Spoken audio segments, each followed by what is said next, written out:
Hey, what's up? Welcome to Surf Dudes with Attitude. This is Pete from New York City. Y'all, I'm so happy to be back. How's it going? Great. This is Zach from Nashville. I'm here for a long time. Not a good time. Not a good time. And I'm the producer, George Howell, in Hershey, Pennsylvania. Wow. Well, I'm back in the sad, echoey room. And I really apologize, but it sucks. I was telling George I bought a new shirt just for this podcast, and you can't even see it because if I scroll too far back, I'm gonna disappear. Do you want to describe it to us? No. Just wear it. Okay. Wear it on another episode. You can just stand up and flash everybody. Listen, it's kind of like vaporwave. I really like that that like aesthetic, like cool 80s but futuristic kind of thing, maybe like Blade Runner-esque. But I found with trying to shop for that aesthetic, you are just so close to being not only into firmly into goth territory, but you're also into like steampunk territory, which totally sucks. And then there's also this like there's also like this Asian appropriation subculture that I'm trying to stick like pretty far away from. But there's a lot of awesome designs, and then it's just like some anime character with like some Japanese writing, and I don't know what it means, and I'm not going to guess, but it probably doesn't mean anything that I'm thinking it does. So, are you in the clear of all of that with the shirt that you're currently wearing? Yes, because we don't know. We don't know. It's got a skull and a bird, so you can't go wrong with that. I look like an old sailor. My first tattoo was scurvy. It's cool. Well, it's good you described it because the audio listeners wouldn't be able to see it anyway. That's true. That's true. Nor would they be able to see this beautiful mural that you have behind you. I think that's nice for you to whip up. I care about our blind listeners, so that's important to me. So I do want to take a moment before we get started that there are a number of ways that you can get a hold of us and a number of ways that you can get our show. We are available on YouTube with also every other pretty much RSS platform for a way to get the audio podcast. And if you're a Patreon member, if you go to patreon.com/surfdudeswithattitude, then you can get our extended show for video with that has our uncut video as we're recording the show. And on Patreon or through Patreon, you can get our audio show with a bonus episode of the extended show. Wow, that was a mouthful. That's a lot. We did promise we were going to start covering some of these songs, Zach. And this episode, there's a 2-man rapping part that I was not prepared for. But I know if we'd had a little bit more time, this would have been the week. Well, the unfortunate part is that we can do it anytime, and if our public demands it, you and I are going to be having to spit lines. What's it called? Spit. What are we spitting on the mic? Spit takes. That's what we're going to do. What are we spitting? Listeners, what are we spitting? Fire. Are you guys talking about beatboxing? No, there might as well have been beatboxing in this song. Please take your hands away from your mouth. Don't do it.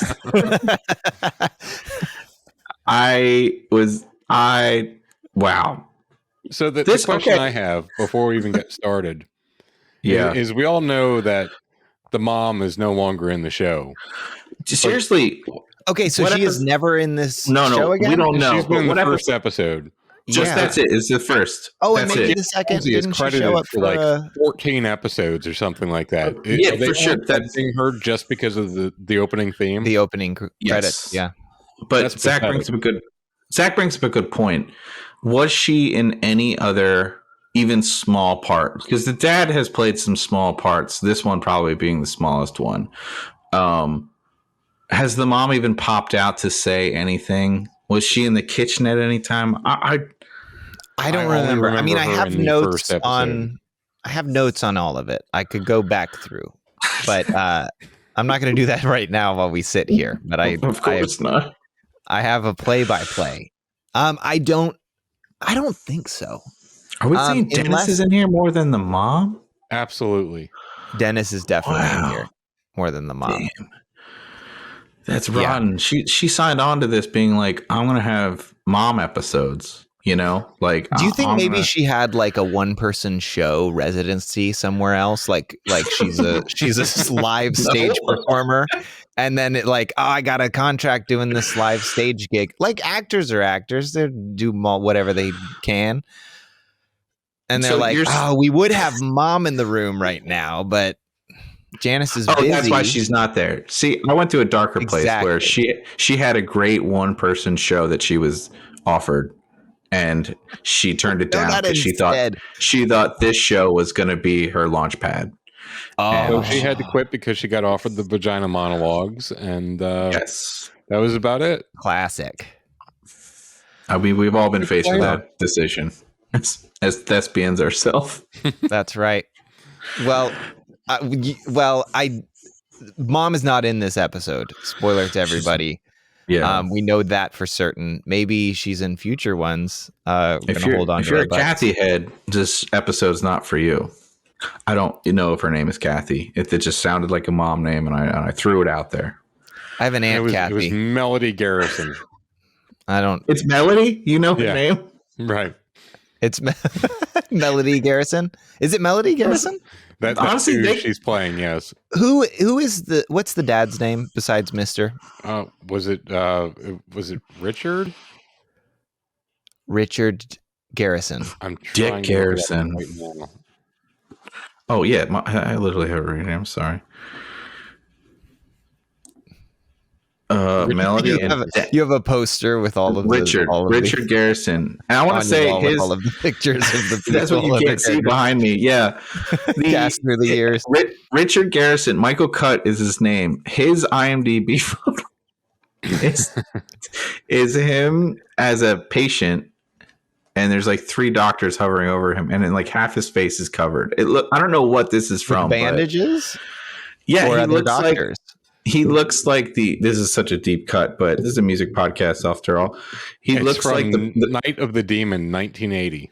It's actually a great film. I was thinking it looked more like the patient in Metallica's One video. Nice. That's getting all his limbs taken off. Yes.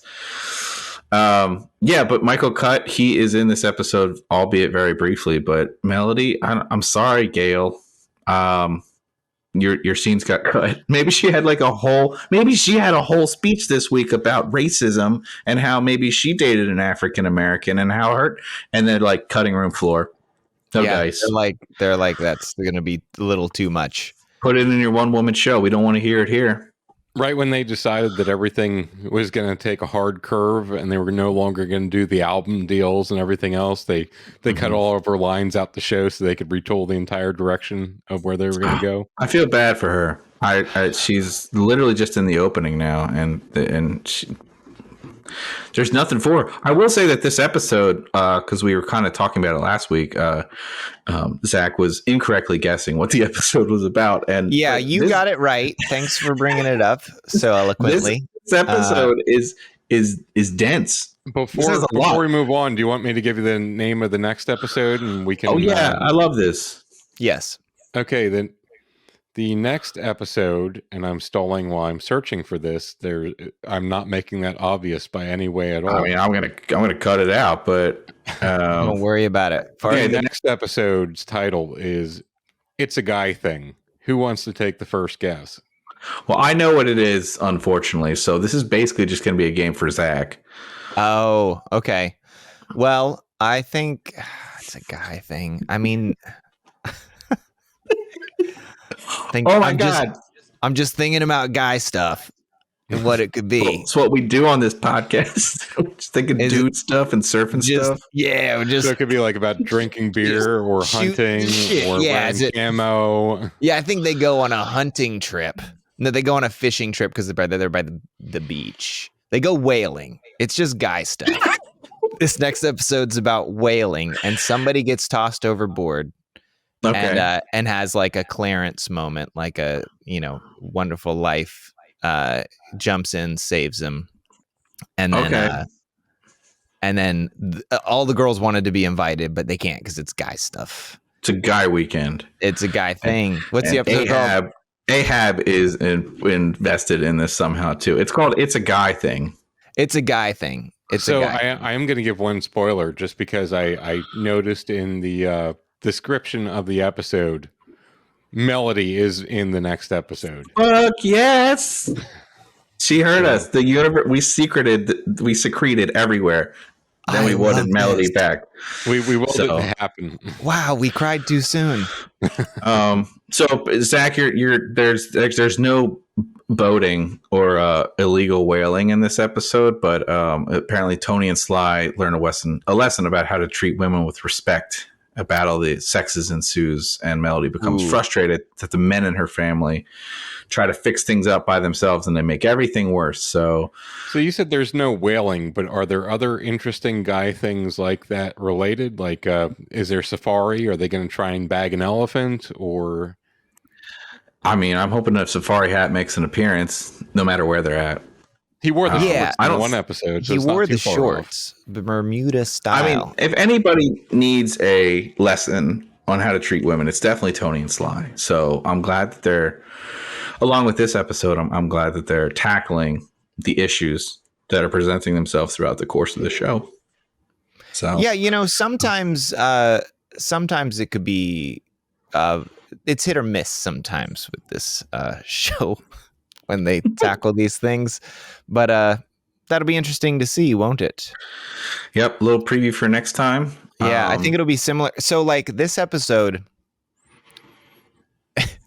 it'll be similar because we'll be seeing the reactions and talking about it, but definitely from, all right, this episode tackles race, and we don't necessarily have that perspective of not being white in this. And so yeah, I think next episode too, we'll talk about sexism, and we'll be talking about what we think it's like. We should really get an identifying female on this show for next episode, probably. That'd be really cool. That'd be a good idea. So it's not just dudes talking about guy stuff. You're like, hey, and if we don't, I'm sure we're going to do great at it. Thank you. Yes. Yeah, I mean, we fucking should be, because guess what? Halfway through this episode, it's halfway through this season. Okay, we can finally say it. I know. You know what? And I clocked it when it happened, and I was half celebratory and then half like, man, this episode's a bummer. But at least it has music. This has music, though. It does have music. I don't know. There's no sexist song next week. There better be a sexist song. That's what I signed up for. I know. That's why you did this. You didn't tell me. Well, I can't. I have to keep some of the stuff a mystery in our relationship. Well, so here we go. This is episode 7 of the first season of California Dreams. It's called Guess Who's Coming to Brunch. It came out October 26, 1992. As we said last week, this is a play on the Guess Who's Coming to Dinner with Sidney Poitier, a classic film in the 60s about race. Anyway, so because it's about this, we have to set it where? A country club. Did you notice that when they started the country club, that instead of doing the cool like rockabilly music that always accompanies Sharky's, it's like this real stringent hoity-toity version of the song right after the theme. Just to let you know, I didn't catch that. That's great. Just to let you know that you're dealing with some snooty motherfuckers. Yeah, you know? I guess I was so in it. I didn't even I didn't notice in how they were manipulating me, but I felt transported. It's like, this is not Sharky's. I can tell. That's the cycle of abuse. You don't know you're being manipulated. Yeah. Yeah. I didn't just need my eyes for that.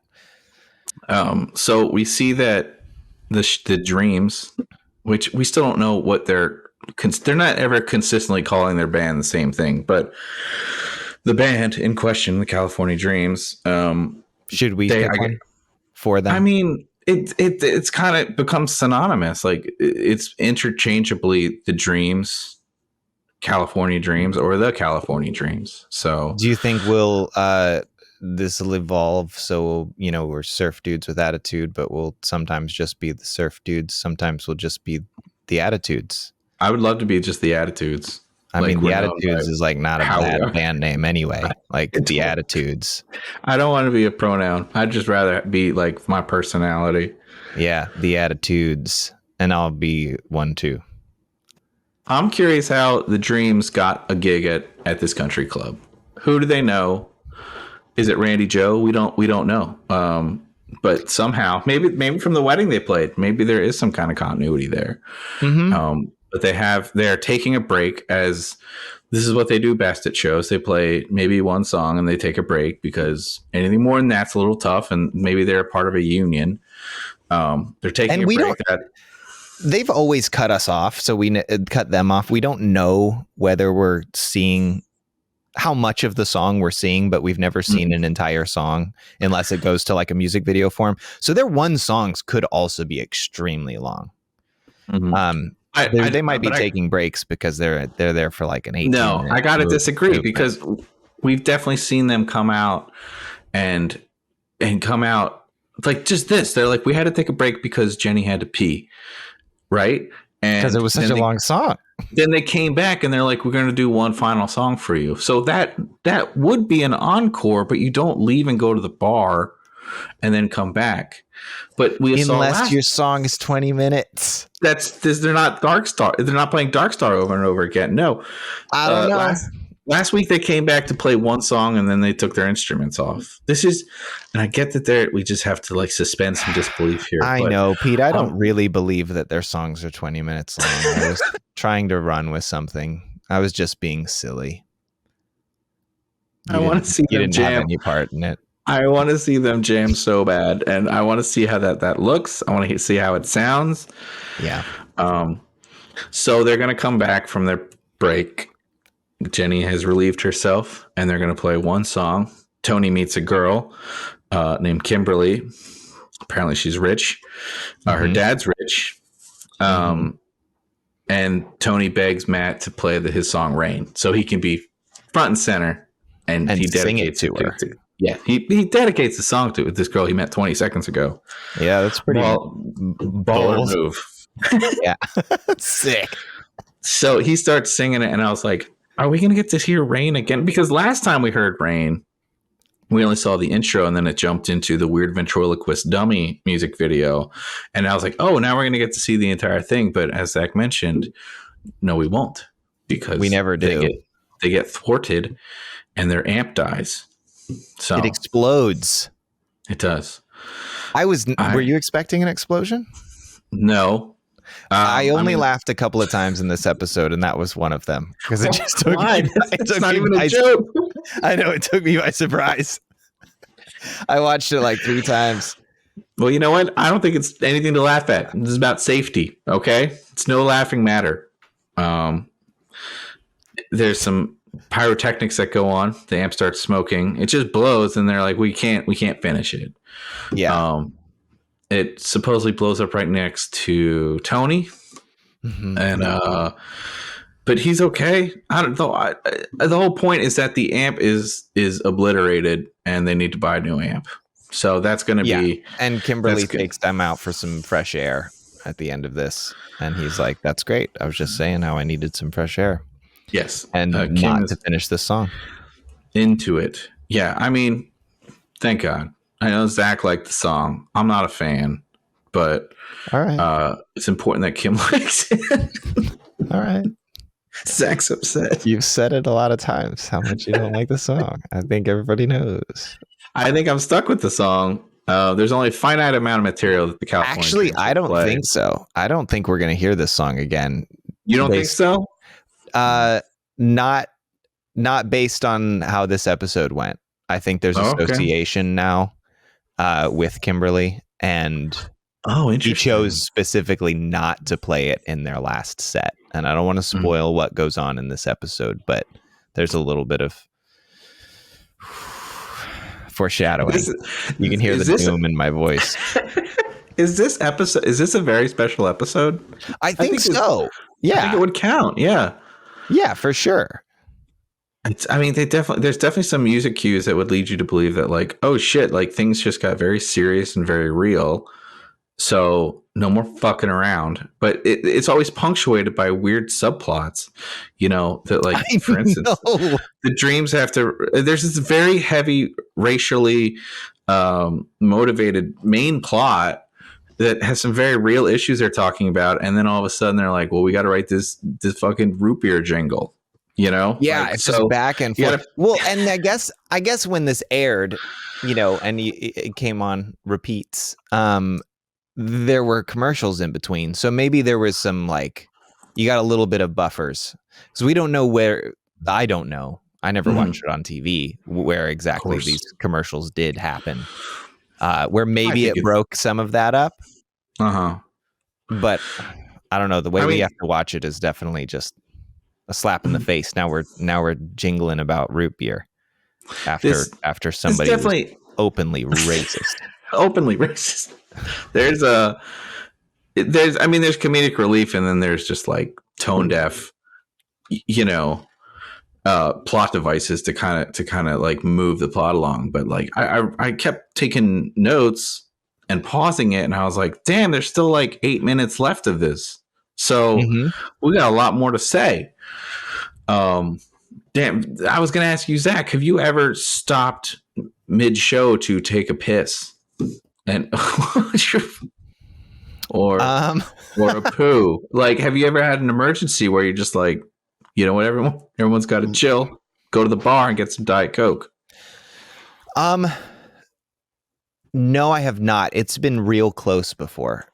It's been real close. I did have a band member pee themselves on stage during a set. That's fucking metal. Did they know that they peed themselves? They did, and nobody else did. And they had to pee immediately afterwards, and I did too. Like, it was a show that it was a long set, and I had to also go very badly. So we like both beelined and like met at the door in the bathroom, and was like, I gotta go. It's like, I gotta go too. And they're like, I peed on stage. I was like, just a little? They're like, no, a lot. The whole amount. During like a ballad. Anyway, so no, I've never had to do that. But I've been very close. I've been very nearby.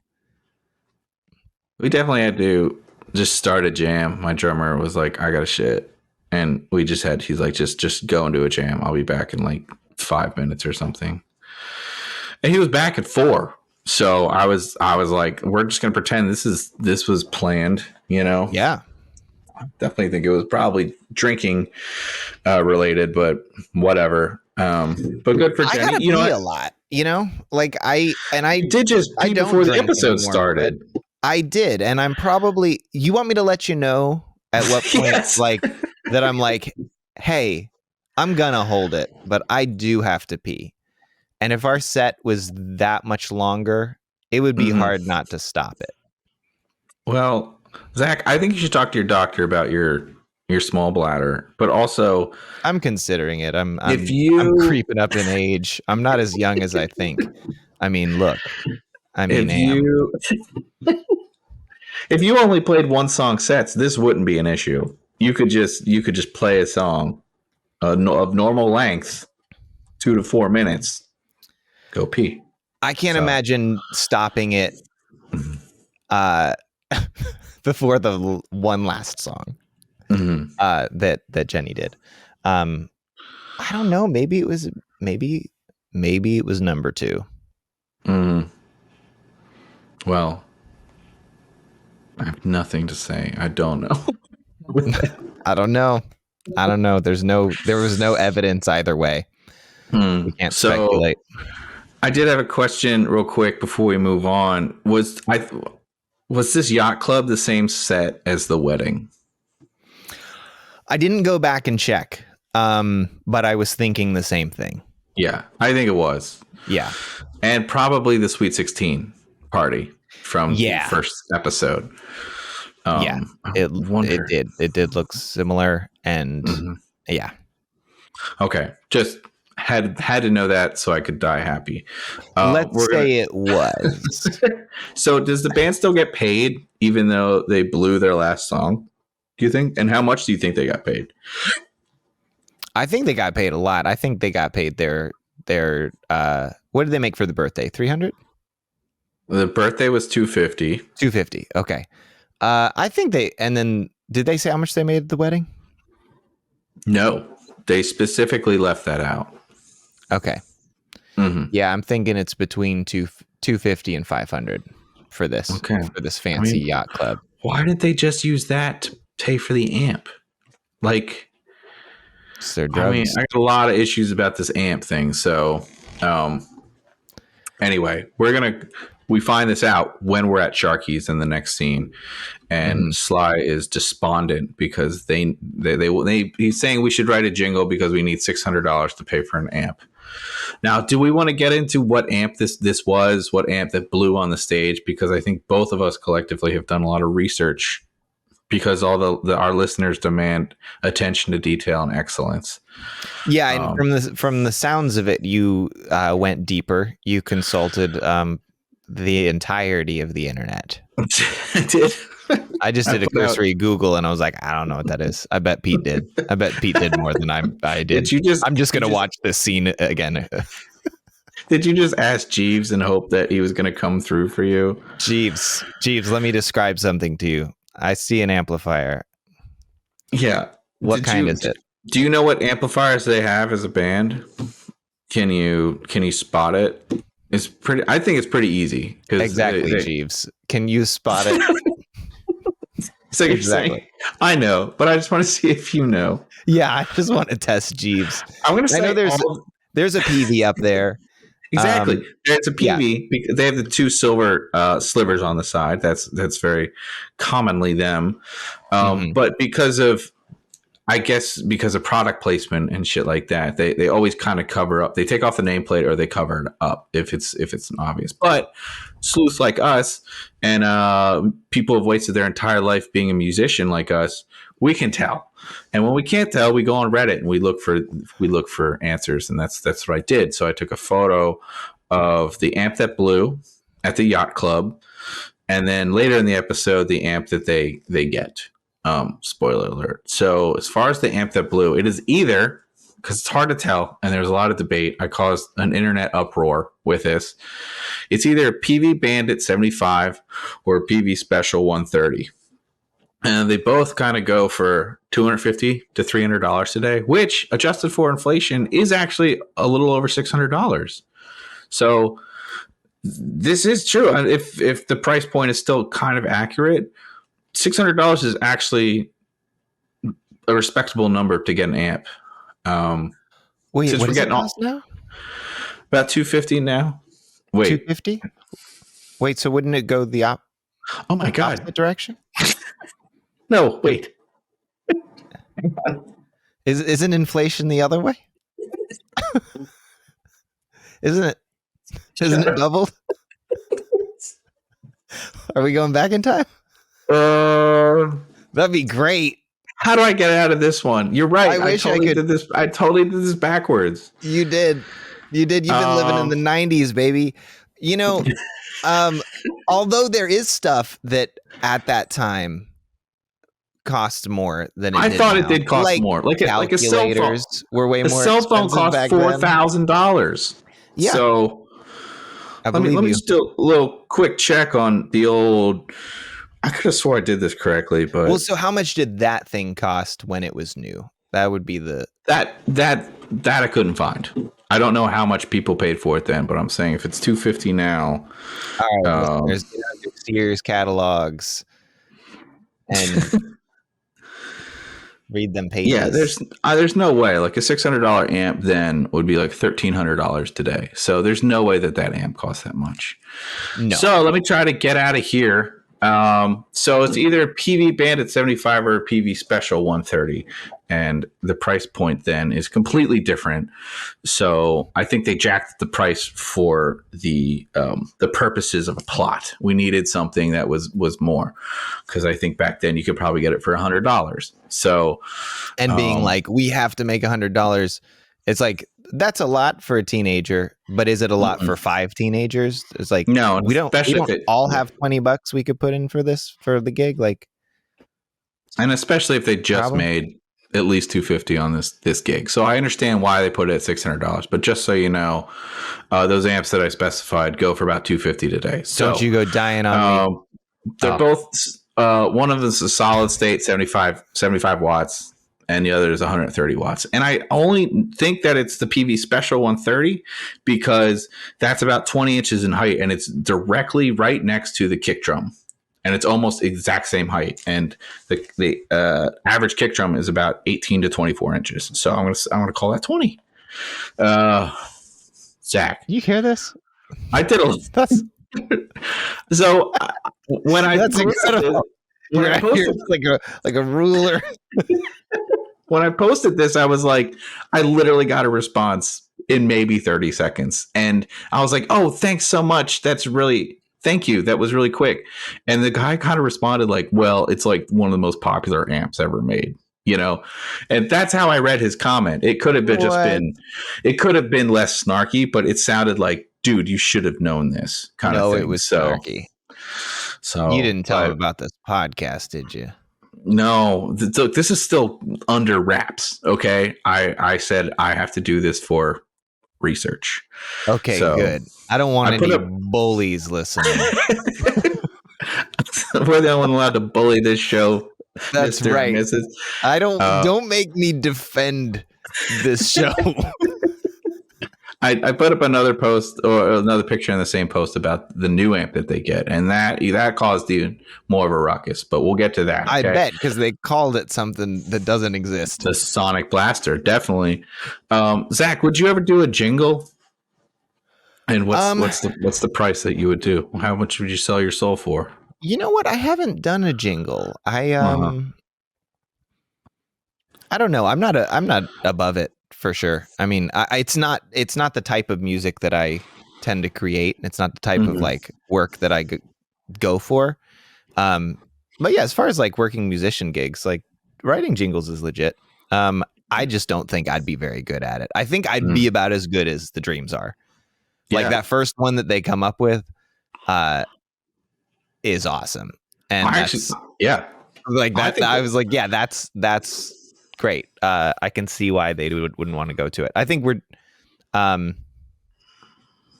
yeah.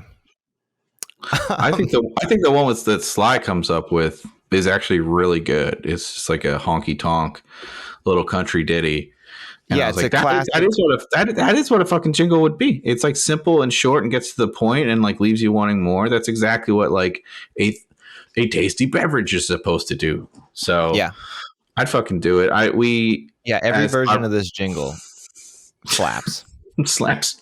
We got commissioned to write a theme song for the late Gilbert Gottfried's reality show years ago. No way. So do you remember the hubbub when he got fired for making some tsunami jokes on stage?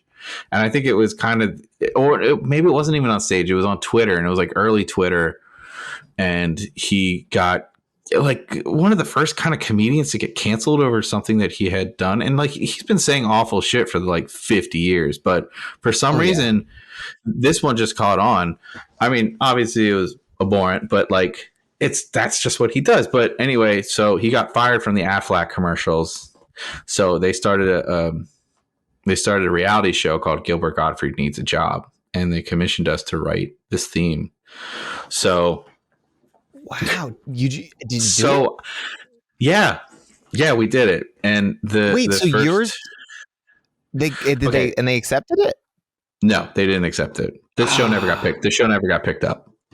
Okay, but I wrote a very it was very Claypool, weirdo, mostly bass, circusy kind of song, where I kind of sang Gilbert Gottfried Needs a Job over and over again kind of thing. It was so dumb and silly, but I was like, if this is going to work for anybody, it's going to be for this, you know?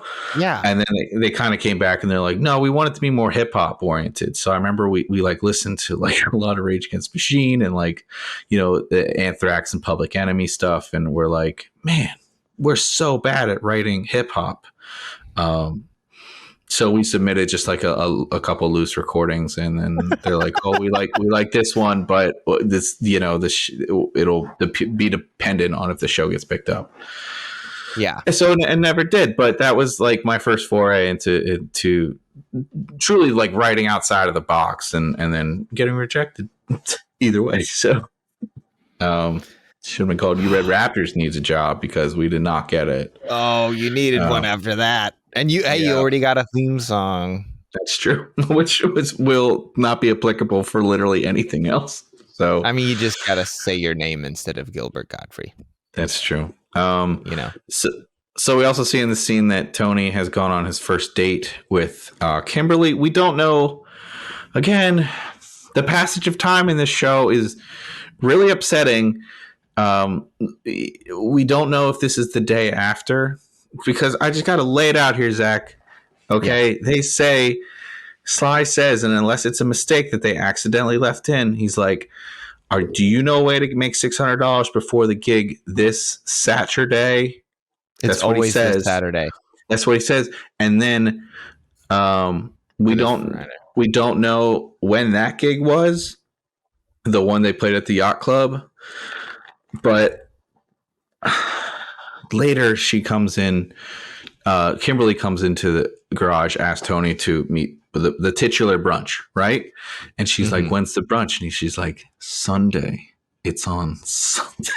It's on Sunday at brunch." And then we see the brunch before we see the gig.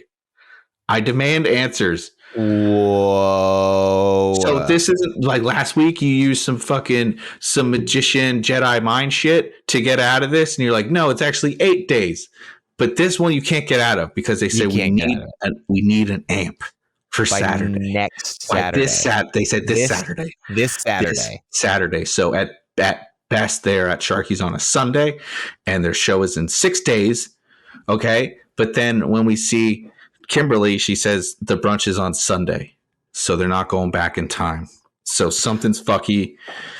Okay. So basically what we know is everything between this yacht party and the end of this dinner at the yacht party again all takes place in about 12 hours. I'm okay with that. I guess I don't know. I'm okay with rolling that at 8. I'm really at really at 8 a.m. Sunday morning. They are at Sharky's. They just spent all night. I will go Disneyland. Out on a limb and say, yeah, right at they go to Disneyland the next day. Their new love is so strong that this is what they have to do. Fine, I'll give you that. Disney is open on a Sunday, sure. But as far as when, like the timeline of the amp, because it's important that they buy this new fucking amp. It's the whole catalyst to like when he meets Saturday the to Saturday. So it could be, it could be the yacht party's on Friday, and you could say we have to have it by Saturday. You could say that if it's Saturday that day. So this date maybe took place on Saturday. Like, so yacht party Friday. We need the time to make this happen. No. Saturday, we're going to Disneyland. We're coming back to Sharky's about this show. And then Sunday, we got to meet the parents the next day. I want to make it work. You put in more effort to the writing this than the actual writers did. And I just want to pretend that that's what happened. That in this episode, it all took place in 12 hours. And then all of a sudden, like a week later, it's their gig. I don't think Monday through Thursday exists in this universe. Not until school shows up. So not until they homeschool. That's true. They have to graduate from homeschool first. That's right. And then they just hang out at this. They already graduated. They're just hanging out at the school. They don't really go to class. But Tony has gone to the Haunted Mansion 10 times. He says here, and psychopaths do that. I remember when I went to Disney World for the first time, my mom bought one of those books that was like somebody who had written it had gone to Disney World like 500 times or something and told you when to, like, here's the best time to go to Space Mountain or whatever. And even then, as a child, I was like, who what adult person is writing this book? And it's Tony. It's somebody like Tony who just loves the Haunted Mansion 10 times. You got to stand in line for 10 times? No. You could be going to the Back to the Future ride at that point. Come on. Well, okay, maybe because it's got to be 6 a.m. on Sunday morning. Nobody's Okay, there stop yet. it. Do you know what? Stop it. They should be at church. Okay, fuck that. So Tony lists his rules for dating this girl. You know, it's a way of him like laying down some sick ass lines to her. Yeah. Well, what's Tony's rule about taking his date to like his employment on his day off? That must be rule number 5. We only go that far. We see a kiss here, and something I noticed is that Tony is a bottom lip kisser. I don't know if you noticed that. Have you ever thought about kissing? Have you thought about kissing? I think about it a lot. Okay. Next time you kiss somebody, okay, see where you kiss. Are you a top lip kisser or are you a bottom lip kisser? Because usually, the tall person is the top lip kisser, but it also might be a sign of dominance. If you're doing a top lip, now try to find out what you are and then try to switch it up. It's a hilarious exercise because it's okay. Yeah, because in my head I'm like I alternate, but I what you're telling me is that everybody has a go-to. Like if you're just doing a smackaroony, you're not talking about, you know, obviously there's alternating when feeding. Obviously you alternate. Yes. But when it's just a smackaroony, then then it's top or bottom. They lock in place. And if you find yourself if 2 top lip kissers are together, it's bad. And sometimes you're like, why is this person bad at kissing? It's that because like you're vying for, you're jockeying for position the entire time. I feel it. I don't know. Okay, I'm gonna pay attention because I feel like I'm such a switch. I'll not know. You know, like whatever the other person. I'd appreciate if you brought them down and we could demonstrate. It could happen right now. All them down. So we're going to go back to the garage where Matt has written a jingle in an afternoon. So for you, Sunday. Sunday afternoon, they've written this fucking jingle. And then Jenny says something weird out of nowhere. She said that she didn't like this public display of affection because she's like, oh, there's still single people here. So it's one of the first times that we've seen Jenny like actually the jingle Kimberly shows up. Yeah. That's pretty much it for the garage, except for the fact that like we find out when the brunch is, which is apparently Sunday. Asked and answered, apparently, according to Zach. And then also they had Sly doesn't like it. Doesn't like the jingle, and so they're like, "Hey, you're bad. You're good at lying." Because you got it. That's why they're bad at doing a jingle because they're and this is their first time we hear one of their jingle attempts. I love it. If you're dying from first, drink Uncle Slappy's root beer because dying would be worse.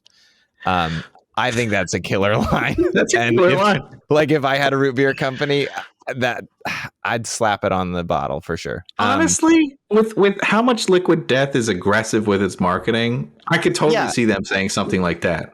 Totally. So that was great, but Sly didn't like it, so he's like, they're like, well, I totally forgot. You're right. That whole part about like, they're like, we don't feel right about this because it's not being honest. And I'm like, because it's not good.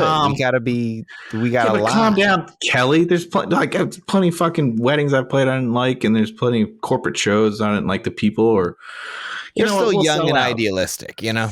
Sure, I they guess. haven't learned. Sly knows better, which is the first and last time you'll ever hear me say that. But he agrees that he's going to go off and try to learn. We'll see what happens next week. Write. When he goes whaling with Ahab, you know, and then he's looking for his white whale. Exactly. And they're like, you're not supposed to call them white whales. And see if he learns a lesson or two.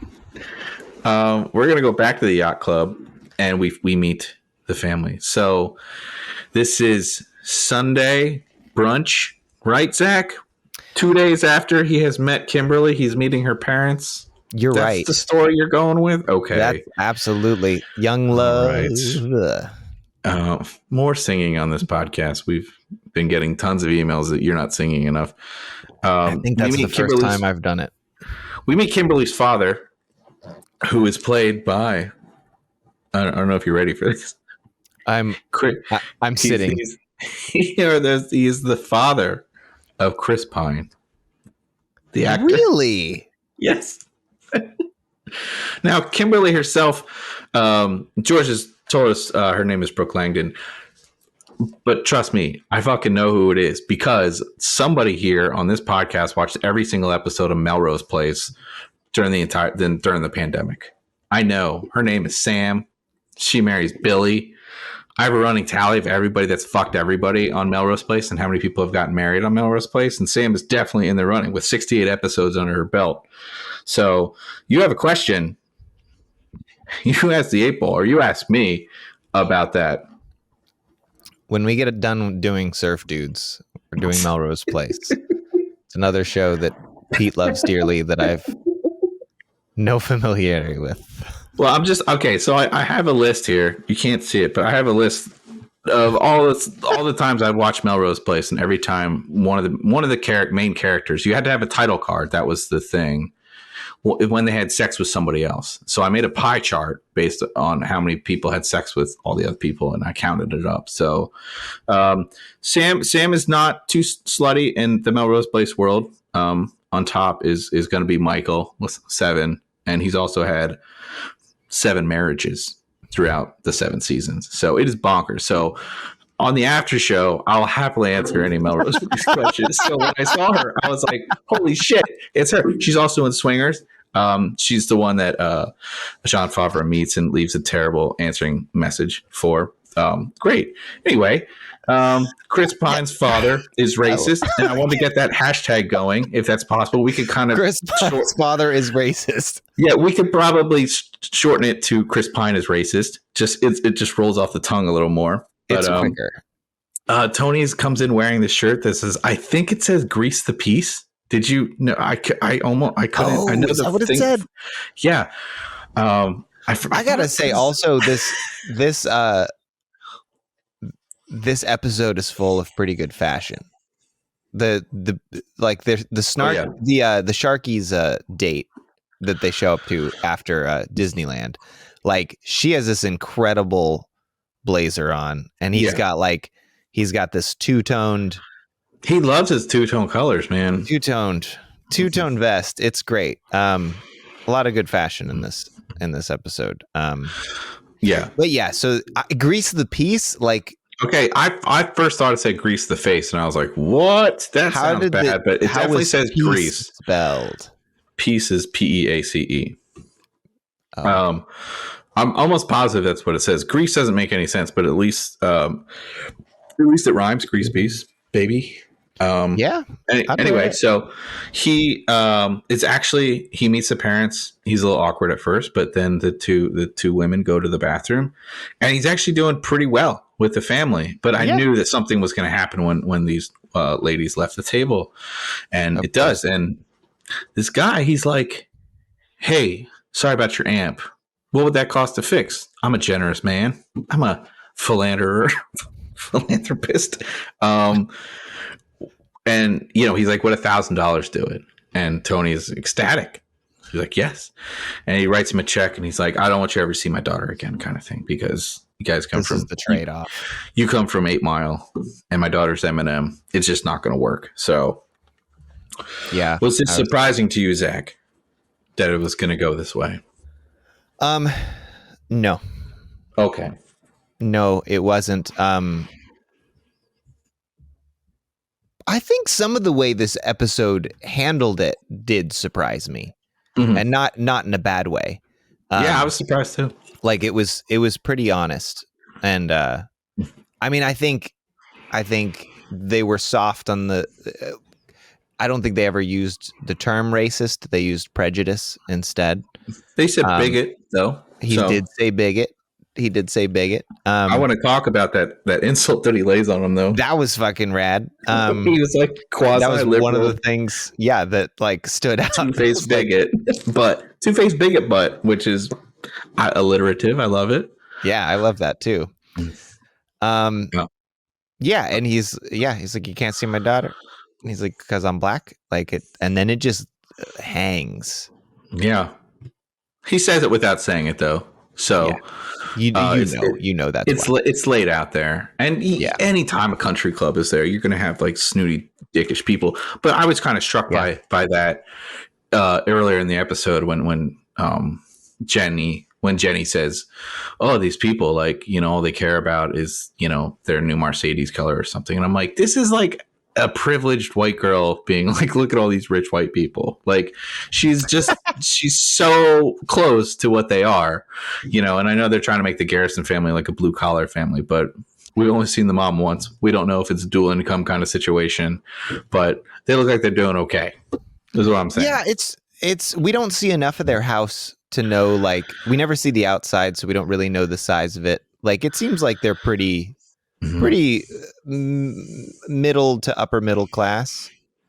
Yo, you just brought something. I don't think they're like yacht club rich by any means. I don't think we've ever seen an establishing shot of any setting. Whoa! Yeah, we don't know what Sharky's look like from the outside. Saved by the Bell definitely had it. Yeah, well, more first season. Just saying, like, but that show fucking sucks. It is known in the teen NBC universe that there has to be establishing shots. We don't know what the outside of shut up. We don't know what outside of Sharky's looks like. I think they showed the Max as well. So no, I don't think we know what any outside looks like. We don't know if there is an outside. Maybe that's why time is fucky, because days don't exist. There's no sun, there's no moon, there's no sky. They're homeschooled, so they believe in flat Earth. So there isn't really a calendar. Everybody walks to each other's houses or skates to different gigs. Nobody talks about driving. People have go-karts for no fucking reason at all, and you just think that they're just in everybody's garage.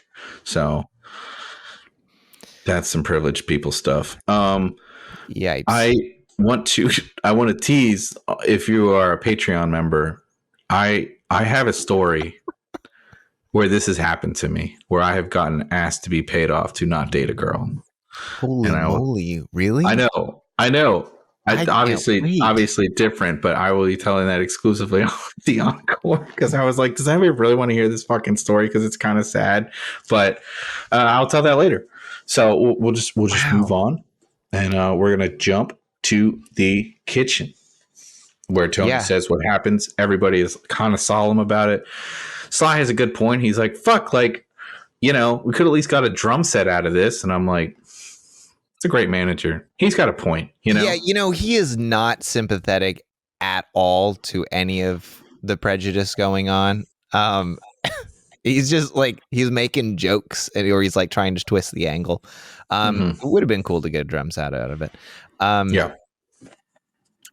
Yeah, I feel like the rest, I mean, that's pretty par for the course with Sly. None of us are surprised that he's not a good friend in this moment, but everybody else is. Like the entire time, the rest of the band is very sympathetic to Tony, and are like, they believe which comes up later, that some people don't believe him, but like they believe, you know, the story, how it went, and are like super, you know, heartbroken for him. It's horrible.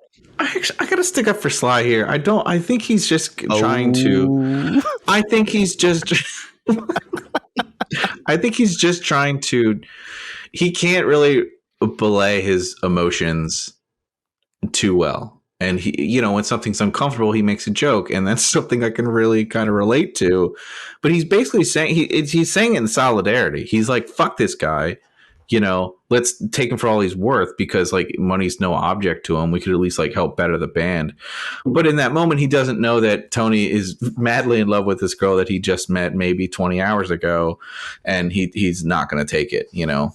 But Sly cares about the band. We've seen Sly not get paid, and he still cares about the band making all their gigs.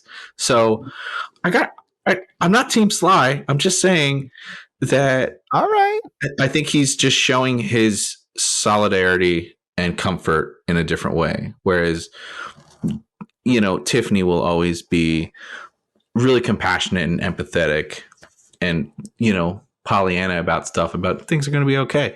Where Sly's going to make a joke and pat you on the back, but he's going to have your back. So I'm just saying, we need to be one world and love everybody, including Sly. I don't know. I don't know. And the dad shows up out of nowhere. The dad's in this episode now. He just pops up and he's like, well, that's awful, you know? And he was like, basically he said, I'd have no problem with Tony dating my daughter, but he doesn't want Sly dating his daughter. And then Sly says, is it because I'm Italian? Yeah. That made me laugh. Like, yeah, I was like, no, because it's you. Yeah, because you're creepy. That was Team Sly for a second. Now I'm not. But anyway, we go back to Sharky's, and Tony's about to tell Kimberly what happened. Which yes, because up to this point, Kimberly did not know yet that her dad tried to pay him off to leave. He asked her if she's ever dated a black guy. She has said no, and then she makes a really poorly aged like milk joke. She's like, I didn't know you're black. I just thought you had a deep dark tan. Yeah. A bunch of old white writers. That's what anyway, I noticed in the scene they had all these half drunk sodas that are just sitting there, and there's little fry baskets that have no more fries. So we're always catching them at the end of their meal. I was really hoping we get some food eating in the scene for you, Zach, since you're invested in that. Yeah, it's part of what got me hooked on the show. Well, he tells her, and she doesn't believe him. She doesn't believe him. She's like, he's the least prejudiced person I know. Mm-hmm. He taught me not to see color. So I know, like, there was obviously now, you know, we know that's not a good thing to not see color. And but that was like at this time in the night. You remember the 90s. You're a bit older than I am. Yeah. You remember where's the beef? I get it. I don't know. Like, I guess at that point, that was still like a cool thing that white people were saying. That was like, no, that is a positive that she was, you know, taught not to see color. It was definitely the talking point, and it was a way that people dealt with cultural issues, which was, it was very much the don't ask, don't tell policy of race. Was like, I see everybody the exact same, and that doesn't really address any issues of racism in this country, because it's basically belittling any kind of issues that we do have. Is just saying, oh, it's not happening. Like, you're cool to me, I'm cool to you, everything should be fine. But everything is not fine, because like you need to help the people that are more disenfranchised, you know, and deal with the systemic reasons that there's racism. Anyway. Yeah, Kimberly. Yeah, Chris Pine's racist dad. Chris Pine is a racist. Yeah, we find out that he donates a bunch of money to the NAACP. She like brought receipts. United Negro College Fund. Yeah, it was just like, no, here are all of the ways in which my dad can't be racist. Basically, it's like, my dad has black friends and he would have voted for Obama a third time. That's like all it said, basically. Yeah. I mean, and there's a ton of racist people in high positions of power that will say the exact same things to this day. So as close as California Dreams got to solving the racism problem in America, it's still going on, and they fell just a tad short. But good for trying. Gotta give credit. I gotta give credit where credit's due. This episode handled it pretty well. I was expecting a train wreck, and it wasn't bad. I didn't check on the months of this. This is 92. October 26th. This is the same year as Rodney King, right? That was April 1992. Yeah. Whoa, same year. So it's very much like probably while it was filming. Yeah. Yeah, it's like it's a topic. Like, everybody's talking about race. It's a hot button issue, as they say. Yeah, and very polarizing, and like plenty of shows not touching it, and plenty that were. Yeah. I noticed a lot of shows did this. I know Family Matters did it a bunch, but that was a mostly African American family, so it did come up more. And I thought even they got it. It's all cringy looking back, but like the heart was there. They at least talked about it. And for a show like a kid's show about a band tackling it on the 7th episode, bold, as Zach said earlier, bold move. You know, Pretty bold. So speaking of bold, yeah, you asked if I was surprised. I already answered it that I wasn't surprised because of the title and because I knew you had guessed correctly. I knew you had beaten me in the game, but yeah, that I was surprised with how they handled it. I'm totally off topic, but the jacket that I'm wearing, when I have this background on for you who are on Patreon, it cuts off my sleeves if I pull it back far enough. So then I am Matt on this podcast that I have no sleeves. Just whoa. How does it feel? It's a visual gag. So cool. It feels pretty freeing. And see, I kept making fun of it so much, but I love it now. Anyway, I think we should do every first week of the month. We should do no sleeves. That's fine. You keep promising you're going to dress up for this show, and you have not once. Because in this next scene, Sly's wearing like a full-on fucking Joker blazer. And I know you have something like that in your house. Know. You know what? I almost actually copied his outfit, and then what we do to get you to do that? I mean, I'm sorry. I'm never going to wear this stuff otherwise. That's not true. Well, then do it. Okay. All right. So for it's a guy thing, you for the next one, you better dress up real manly. Okay. I'm gonna be butch as hell. You need to pull out your harpoon gun because they're gonna go whaling in the next episode. It's just off camera. Yeah, and you need to look like the guys on The Deadliest Catch. All right. Well, I do from the waist down. Just can't see. You got a peg leg there. I didn't know that. I'm sorry. Yeah, I'm not sensitive about it. We're gonna go back to the garage and Sly. Remember what I said a couple episodes ago? I was like, why the fuck hasn't Sly stepped up and started writing this shit because the band needs it? And in this episode, he does, and he tries to sing, and he's terrible at singing. I don't really think that was the joke that he's bad. I think the actor is probably not a good singer because I could tell he was sort of trying, and it was just falling flat. But the whole band was like, those lyrics are terrible. And I'm like, those lyrics are just as good as the rest. I don't get it. But they're more upset that he's lying about how good Slappy's root beer tastes. Yeah.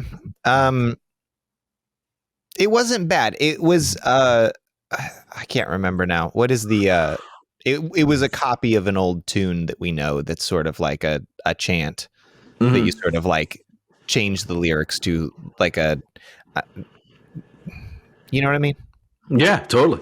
I heard it and I was like, I can't place what that originally was, but that is just a chant, like one of the like a cheerleading chant or like a military march chant, where you just it's rah, something rah, we all know it, and you just But yeah, Sly is wearing a ridiculous outfit. We said that. Okay, so. Anyway, as they're there, they still don't know what to do with this jingle. Dick Garrison shows up, and he's got a big fucking box. It's big. And they open it up, and it is a brand new amp. And I lost my shit here because I'm like, oh, good. Now I can find out what this amp is. All right, a Sonic Blast? It's a Sonic Blaster. That's what he says. Obviously, this amp, Sonic Blaster, does not exist. They have covered up the nameplate on the top left-hand corner. But there's a scene later, which I didn't know. I took a bunch of photos of this and I posted it on Reddit. And then literally in a couple scenes later, or the next scene, if I just would have fucking watched it, you see it a really close up. And then I definitely could have figured it out.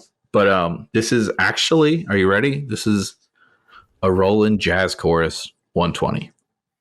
Oh, So it comes with casters, so it does have wheels, and it goes for $1,210 today, which is around $600.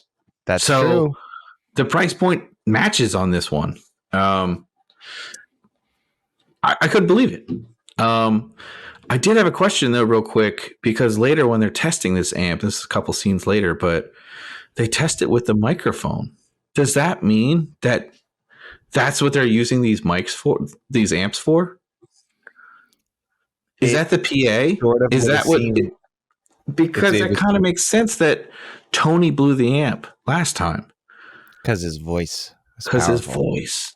So too that powerful. means they have no monitors at any of these gigs, and they're just singing Yeah. out of micro. They're Sharky's singing does out of not amps. have its own PA. This is huge. I don't know who's out there listening, but like this, there should be some heart attacks going on, some strokes. Big discovery. This is so. If they're using the amps for the vocals, does that mean they're putting two plugs in and also plugging in the guitar? Because it's the Jazz Chorus. This is the Jazz Chorus 120. This is a guitar amp, and you're putting vocals through it. No wonder it fucking blew. This is a big deal. It's a big deal. Please provide validity for like the 2 hours of research I did on this. It's a huge deal, Pete. This is insane. So anyway, so Tony's pissed. He's like, that fucking guy. He sent me the amp because he thinks he can buy me off. So he immediately marches to the yacht club, which I guess this family just lives at every day. They're always there. They're always yachting. Tony confronts racist Chris Pine's father. That's right. And through this entire interaction, nobody at the yacht club seems like disturbed that this is going on. There's not any scene where somebody's like clutching their pearls and is like, oh, it's this just must happen all the time, where there's all these rich dads trying to buy off their daughter's new boyfriends. Yeah. I guess so. Well, they know what Ken's up to. The father's always rude. Like, so he's made new enemies. Here he is again. Yeah, it is weird. Everybody's pretty chill about it. I think they seem the wife. I think the wife kind of knew what was up, but the daughter, the cat's out of the bag now, and he's like, "Listen, your relationship wouldn't have worked out. It would have been too difficult. This is just better for everybody," kind of thing. Tony gives the amp back. I'd have a hard time giving an amp back. I'll be honest. Yeah, you think it'd be like, hey, fuck you, I'm keeping the amp, though. I'm keeping the amp and the girl. She can do what she wants. It's like, what are you going to do? Are you going to write this out that like I can only take one? Fuck that. Anyway, I'm sorry. Am I talking too much here? No, I'm letting you. Okay. You're heated. You're heated. Get so way of that. So we go back to the garage. I guess the joke here, real quick, is that Sly's upset that the jingle isn't coming together. He's really worried about what Uncle Slappy's going to say, and of course, Uncle Slappy shows up in a super. Yeah, he's a very serious businessman, and he comes in very, very silly. It's crazy. Maybe George can help us out. Uncle Slappy is not credited in this episode, but he's a very famous character actor, and I couldn't place where I knew him from. So Robin Williams. There it is. Yeah. He wanted to do an Alan Smithy here and not have his name attached to the episode. Wow. So they come up with a new jingle, which I learned, which is actually pretty fun to play. It's just D to E minor, G to D, and then it's just got a having little your walk up. Guitar out of tune a part of it. Sorry, Matt's guitar is like out of tune the entire episode. Interesting. I didn't notice that. It's not as bad for the second jingle, but the first jingle they have, he rolls the chord and it's like goes into it. It's like I didn't notice it for the second one, but the first one it's possible. I'm glad you did. That's why I need you. That's why we are sidekicks on this show. That's right. We cover each other's butts. Anyway, Slappy loves it. How much do you think the band got for this jingle? And does Sly get a cut of this because he has a co-songwriting credit? Oh, right. They did say 600. 600 because for the amp. I don't think there's I don't think they're ever over or under budget. Mm. You know, I think they always nail it. You know, like the dad paying for the thing. He's like, how about $1,000? Yes, this amp would not have been $1,000. Like you said, it's closer to 600. But the shipping it probably did cost an extra because he probably didn't know any better. And he's like, I don't know, just do it from here. And he had to ship it from way far away. And it was like a special edition because he just like, I don't fucking know what I'm doing. He did get it. If we're literally doing this and everything takes place in 12 hours, that is like high fucking speed shipping right there. That would cost so much. That's not even freight. That's fucking air. That's a lot. He's like private jet. Why don't you just drop that off there, Jeeves? just everyone's Jeeves. Hey, Jeeves, I gotta ask you something. I got a favor this time. It's more than info. This is huge. Forgot what I was gonna say. Oh, he's still acting. George just said that racist Robert Pine is still acting. Okay, well, his son's racist too, Chris Pine. I saw a hashtag about it. So yeah, we'll see. We'll see how much longer he has work after this goes live. So Uncle Slappy just pays for the idea of this. He didn't even, because normally you get payment when you do a jingle or you do a commissioned song or something once you send like an MP3 or a WAV file or something. But he's just like, he played it for me once. I fucking love it. Here's like basically $1,300. Yeah, he's like, here's the money. Let me see the lyrics, and they just give him the piece of paper with the lyrics on it. So that's it. They just paid to write like a poem for this guy. Yeah, that's crazy. Anyway, this is where Tony also, he says what happened, and he said he told off the father by calling him a quasi-liberal, two-faced bigot butt. That quasi-liberal thing, that was very 90s to like call somebody liberal. As I can see that won't ever catch on to insult somebody. But quasi-liberal. Yeah. So we're gonna do that. We're gonna go back to Sharky's. Jenny's got this bitch and fringe jacket on. Love. They're testing the vocals. Before we get to Sharky's, not. Kimberly shows up because she followed him to practice and was like, "Hey, you're right. You're right. I didn't know that my dad was that way." Yeah, and she's my brother Chris Pine definitely that way, but I didn't know my dad was definitely, like that way. But I didn't know it ran in the family. And then Tony's like, why don't you tell him if you want to be with me, just tell him you want to be with me anyway. My friends. Exactly. And then she's like, you're right. Okay, I will. Oh, you're right. She totally is like, I'm with you. He sucks. Let's do this. And I was like, I didn't know how this was going to end. So I was firmly in the camp that she was going to stand up to him kind of thing. So, and it was weird that she said he's like, what are you doing? She's like, I followed you, but she'd already been to the garage. So she knows where it's at.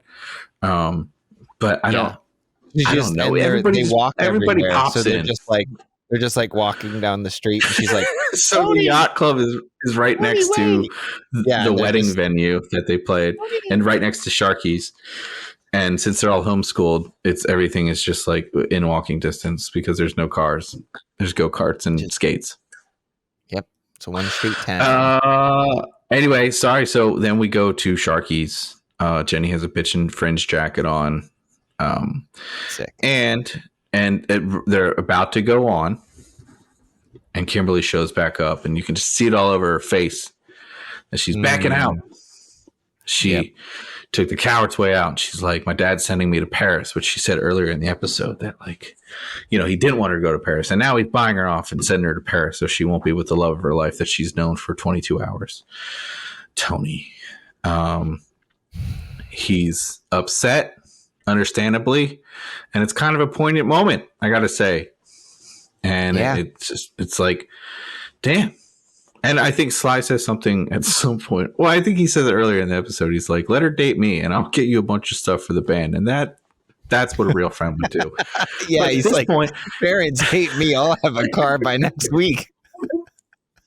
again, I got to give credit. Like I genuinely laughed at that moment. But it does bring a good point because I was like, "Fuck! You should have kept that amp." And then that really expensive $1,300 poem that you wrote to Uncle Slappy, you could have used for other stuff, because they're gonna have to go to a recording studio, I guess, and record that song. But anyway, they're like, "It's time to go on. Show must go on." Yeah, And, that's when Sly's like, "Are you good? Like, are you okay?" And I was like, "Wow, we're gonna have like a real gender kind of tender moment from Sly." And he's like, "Cool, then get on stage and make me money." Love that. I love that. You love Sly. This episode. I had a question about Matt's shirt that's going to be super dumb, and Bob probably not going to keep it in. It looks like he has a picture of the woman from Fried Green Tomatoes on his shirt. I don't know what it is, but whoa, somebody could maybe check it. I think it's around the same time. You know what? Anyway, well, which woman from Fried Green Tomatoes? I don't know. I never saw Fried Green Tomatoes, if I'm being completely honest. Actually, but the book's gayer. But the yeah, it's a gay love story. But the studio basically had to they made the movie take out a bunch of it. So it's very heavily coded. Like watching it now, it's very clearly a gay story, but it's coded. They don't say it directly, whereas it's still a little. That would make sense that it's on Matt's shirt.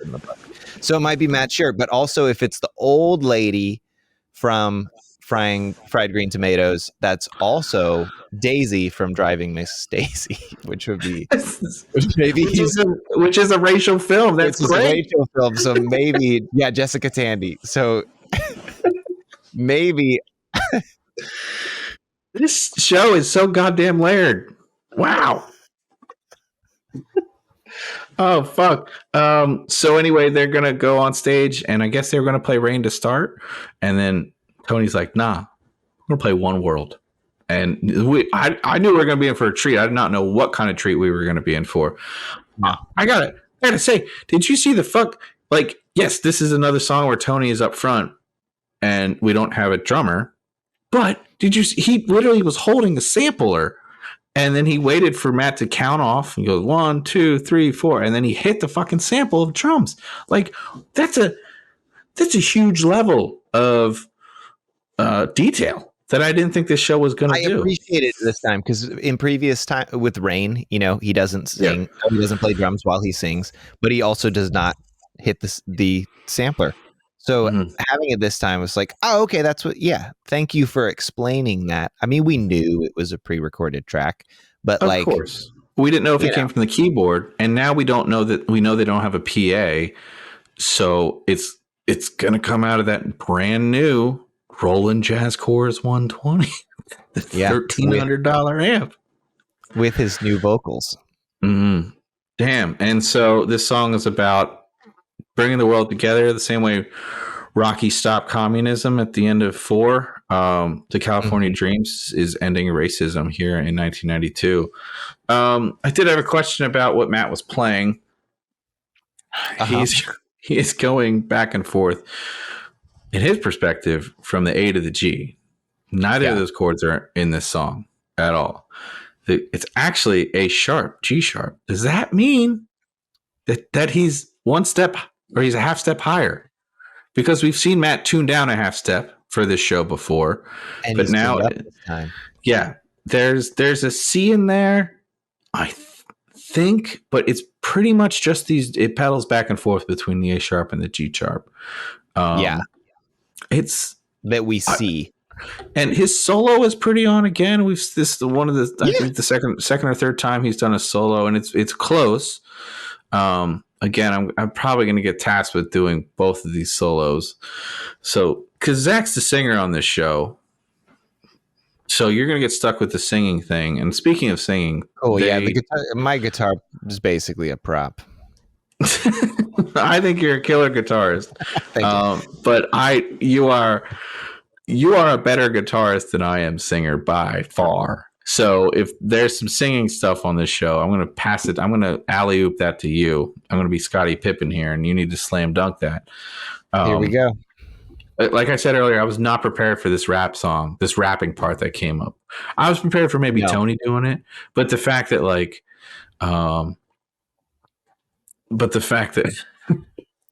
Tony and Matt fact that Matt is doing some Adam Yauch stuff behind him is just insane to me. Yeah, it's not good. It's really cheesy, but he went for it. Okay, I can't fault him that. Again,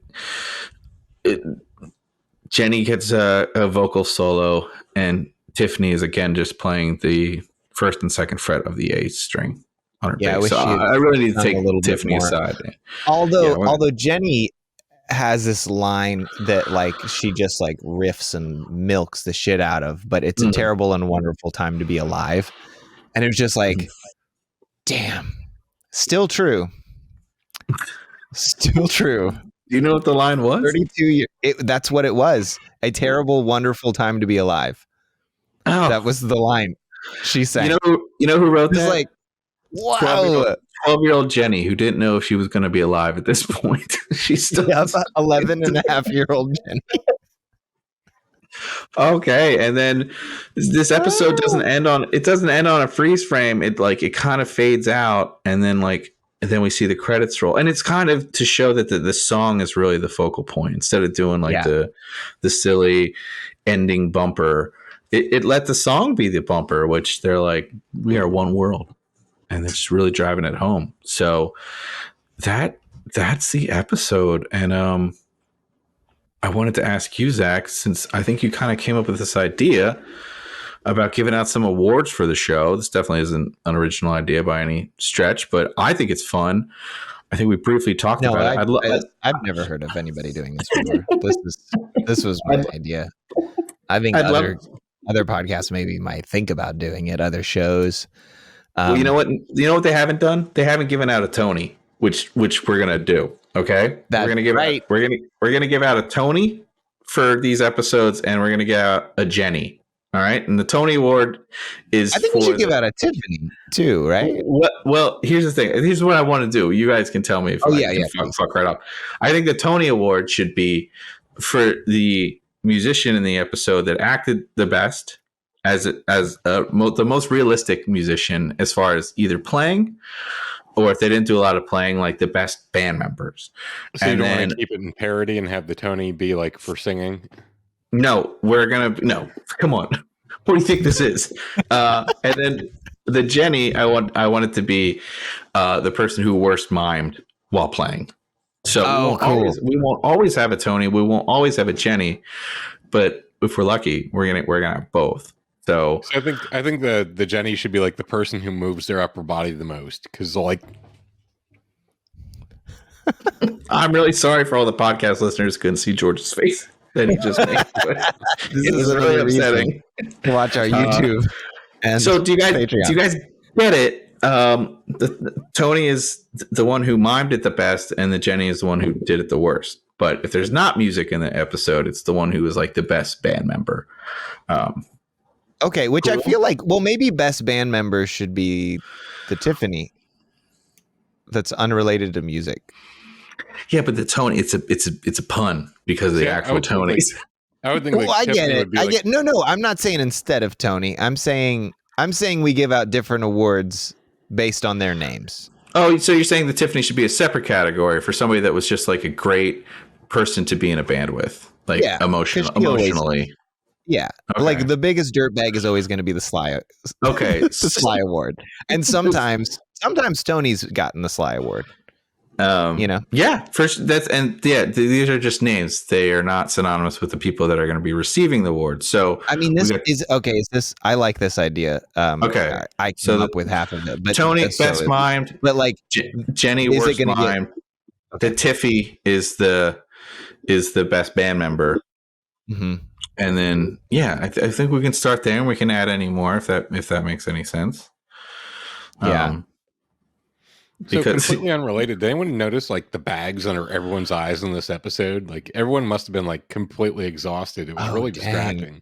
It's just no, it was a very heavy body shaming episode. these children. They're working like 16-hour days for you. Okay, That's what I'm saying. It's probably like underage labor. They're probably breaking the law, having all these people work like 20 hours a day. oh, they're up all night, fucking meeting the woman of their dreams, and then writing a And jingle. there's no Okay, sun in this world. There's no outside. there's no outside. There's no vitamin D. So wait, are we going to give these awards out? Because I can come up with a jingle for it. Oh, sure.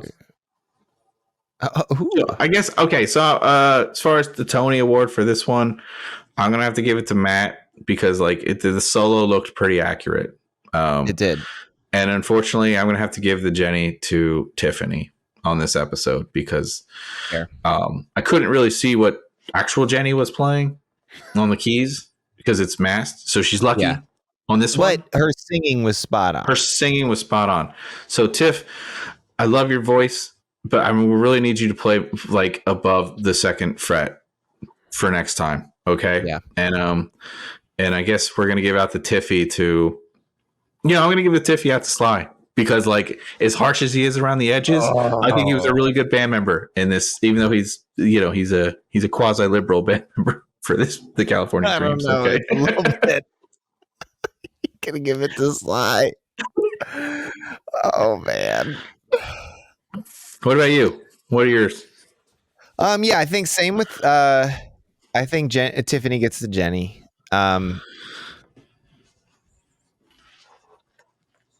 Yeah, Matt's gonna get the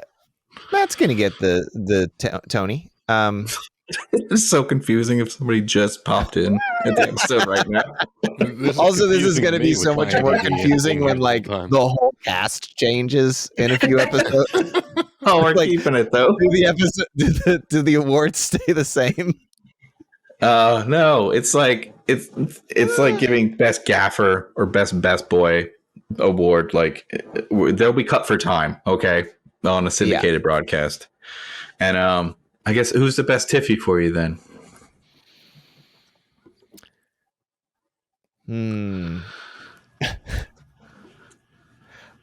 I think I want to say the rest of the band besides Sly. I know what you're saying about Sly, but like everybody holds space, for Tony.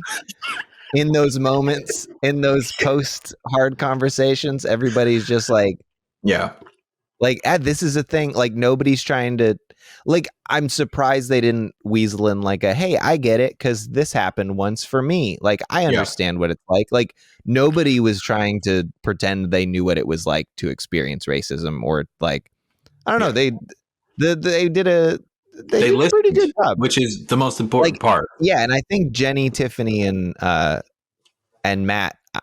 I know this is the first time given an award, but I do think they became a unit for those moments, for those conversations. You have to pick one. What are you, Angela, in the Battle of the Bands? You're not going to pick a winner.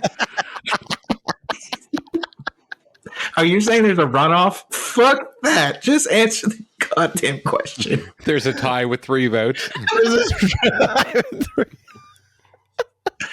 Is this like when they gave Moonlight the wrong award or whatever? Oh, it is like that. Don't stall. I need an answer. All right. I'm going to give it to Jenny. Underdog. Wow. Yeah. Okay. Yeah. Would you guys like to hear some YouTube comments about the episode? I would love to hear YouTube comments. I live for YouTube comments. Absolutely. So, okay.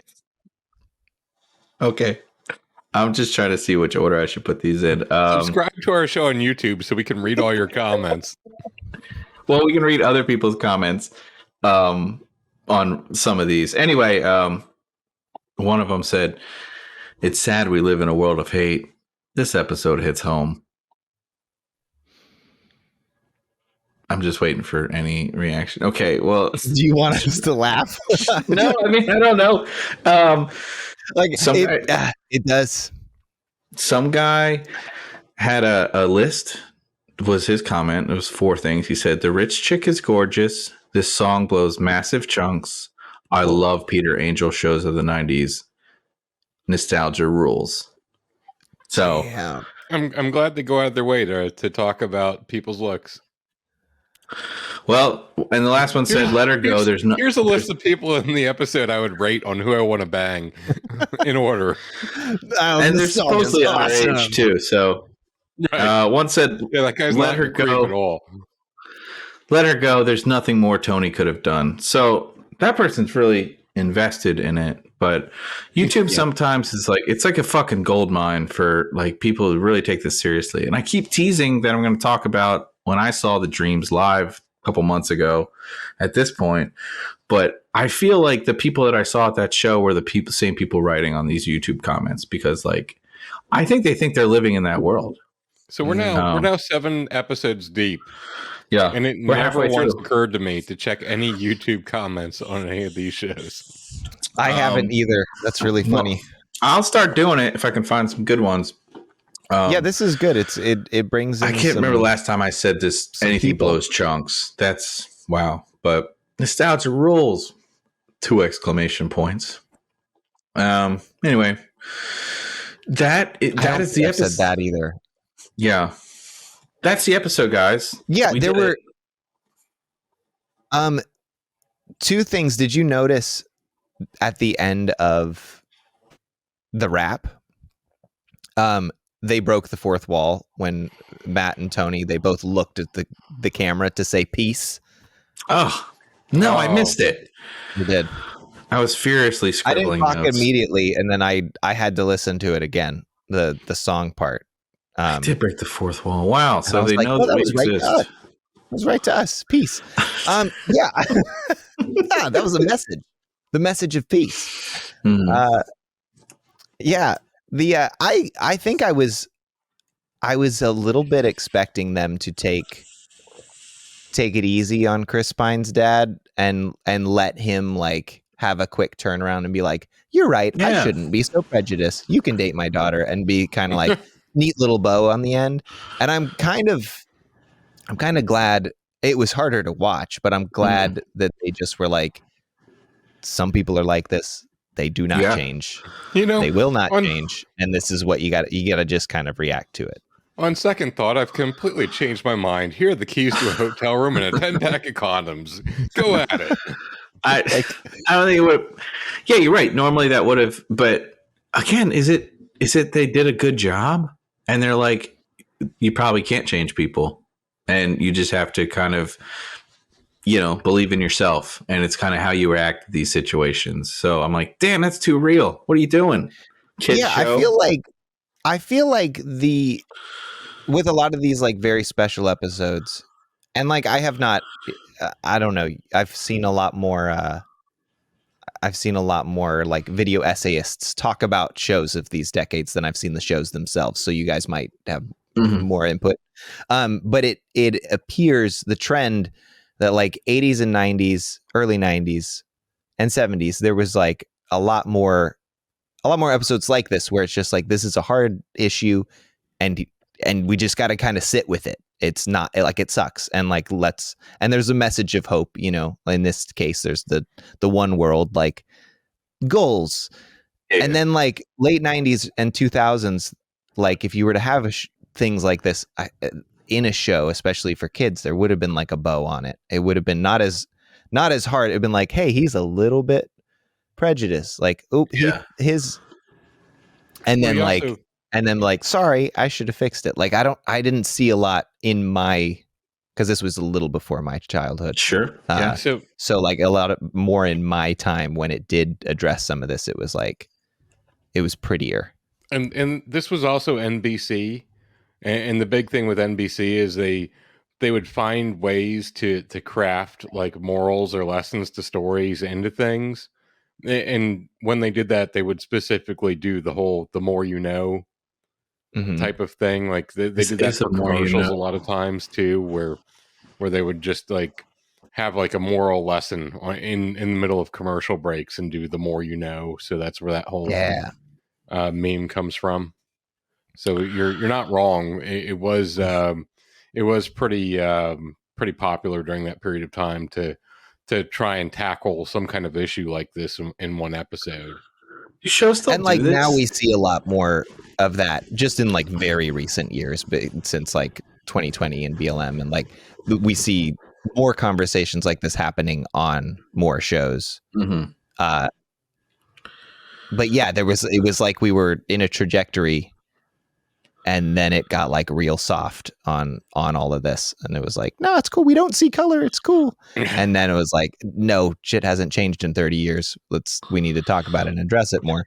And there's like the constant back and forth, and people still trying to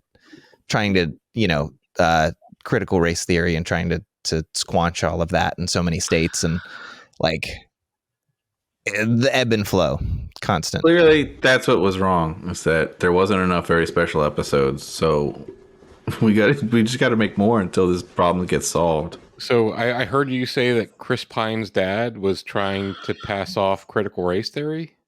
No, I think Chris Pine himself was Yeah. specifically in charge of getting that on the Florida ballot. I think. Yeah, it's like it's not real. We gotta stop being mean. I would like to White apologize both to Chris Pine and his father. I don't for this think- episode. You know what? Crispin really needs to look, inward. All right, and stop being racist.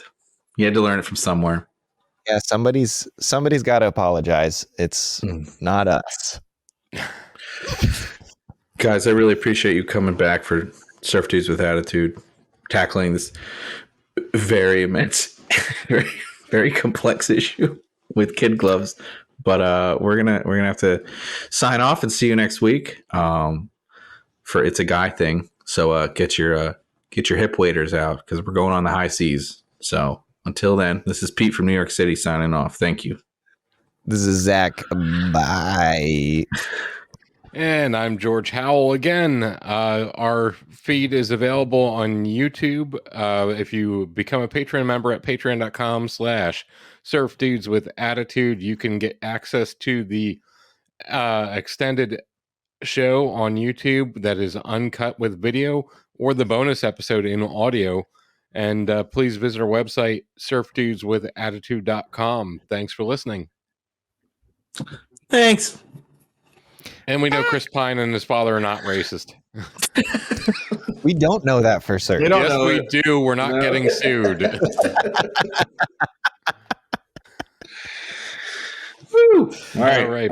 Actually, yeah, it does take a lot of. I think it's probably someone to play this role with this type of message in the show might imply that either he just needed work or he is not racist. I think it takes a certain degree of I guess courage to play somebody who's like to act as somebody who's this type of villain. You know, I was thinking that too, and I was thinking, what would it take for me to allow me to be portrayed as someone that is racist and have that possibly damage my reputation? And I'm sure the fact that this is a kids show probably had a little bit more weight to it than if this were, I don't know, something else where he was, dropping the N-word or something like that. I think it's I think that this is a story that has a lesson to it, probably allowed him a little more ability to do that role. Mm. Yeah, although it being, I agree, but just imagining that I'm sure he's an actor and has been in many different, he is, but it has been in many different things, but like doing this role in a kid's show means like every teenager in America associates you with racism. Like this is probably the first time they've seen your face. And this is that's the racist guy from that episode. Well, I mean, he's like, I've done so much more work. It was one gig. Well, that's the thing. I mean, it's not like Robert Pine was in nothing before. Like he was in Chips for like 4 billion episodes. Which wasn't he? He's What was not it? Eric Estrada. So, just in case you were wondering. Hmm. Ugh. Now I have to look this up to make sure I'm not talking to my butt. No, he's in Chips. You're right. Okay, yeah. All right. So the first question I have for you guys is, what do you do when you're in the middle of a show and a piece of equipment fails? It always depends what equipment. If it's something at the venue and it's like their problem, then you act incredulous and you're like, I can't work under these conditions. But if it's you, you're like, oh shit. And I've definitely been on both sides of that where it's like, I'm just like I'll be on a tour and everything works out every night, and then one night it just doesn't fucking work. And you're at this stalemate, you're at this standstill, like this Mexican standoff where you're just like, oh shit, this has never happened on this tour. Everything works fine on my end. And the sound guy might say the same thing. He's like, there's 3 other bands right before you. Everything worked fine. What's the problem? And you try to figure it out together. And this happened on the last tour. It was like the last show of the tour. And it was such a tight time frame. And they were getting so pissed. And I was like, I don't know what to do. And it was definitely my fault. Like something had happened on mine. And I was the one that was like holding up the whole show. But it was just so stressful. You know, that was before the show. But if it happens during a show, like if it's that bad, you address it. You have to stop, or you finish out the song and you're like, wow, that sounded like shit. Let's figure this out. It's better to figure something out for like 5 minutes than try to work through it for the next 3 songs, and then it kills your whole momentum for the whole show. As being part of a very popular podcast that covers 90s teenage sitcoms, I will say that nothing ever fails with technical equipment ever. Certainly Well, you gotta be honest. Like if sometimes it's just like, you know, there's just going to be a slight crackle in the sound system. It like the shit's not grounded properly. You know, like we have a cello in the band, but it's electric now. But for like the first 5-6 years of the band, it wasn't. It was acoustic, and that shit caused so many problems. And sometimes we were just like, this is the best it's going to do. We're just not going to be able to hear ourselves on stage. You know, that's shitty equipment. But sometimes if something goes wrong, something breaks, I don't know, you adjust. What about you, Zach? Yeah, I've had amps go out and like during sets and had to borrow people's like How quick are they to hand over amps after you just blow one? Pretty good. Yeah, pretty good. I mean, it's only happened a couple of times, but I've with like some reluctance, but or like absolutely, like this shit just happens, you know. Like it's rarely the player's fault when equipment goes down. It might be. I mean, it was. One of them was just like, it was the amp's time. It happens, and then one of them was like, no, that amp should not have gone on the road. That was my bad. Like that was a lesson learned. You know, I kind of like. I crossed my fingers for that one, and I lost. So you can make it to the end, yeah.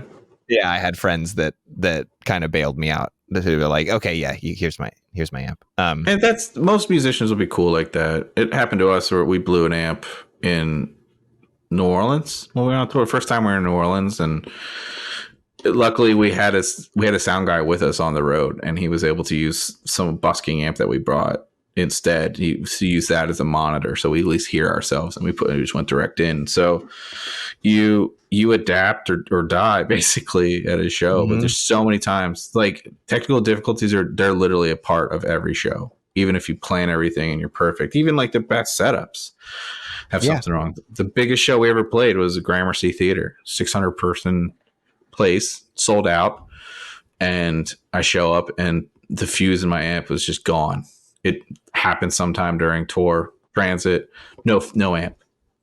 And it's a huge theater space, so they actually don't have any backline. So for the biggest show of my life, I went direct in, no amp. Yeah. So it just sounded fucking great. I couldn't tell a difference, and I was like, oh, that's why you guys are like in the union sound guy thing. So yeah, it was a venue that could handle doing direct. It's true. Yeah, just as good. So it was like best and worst case.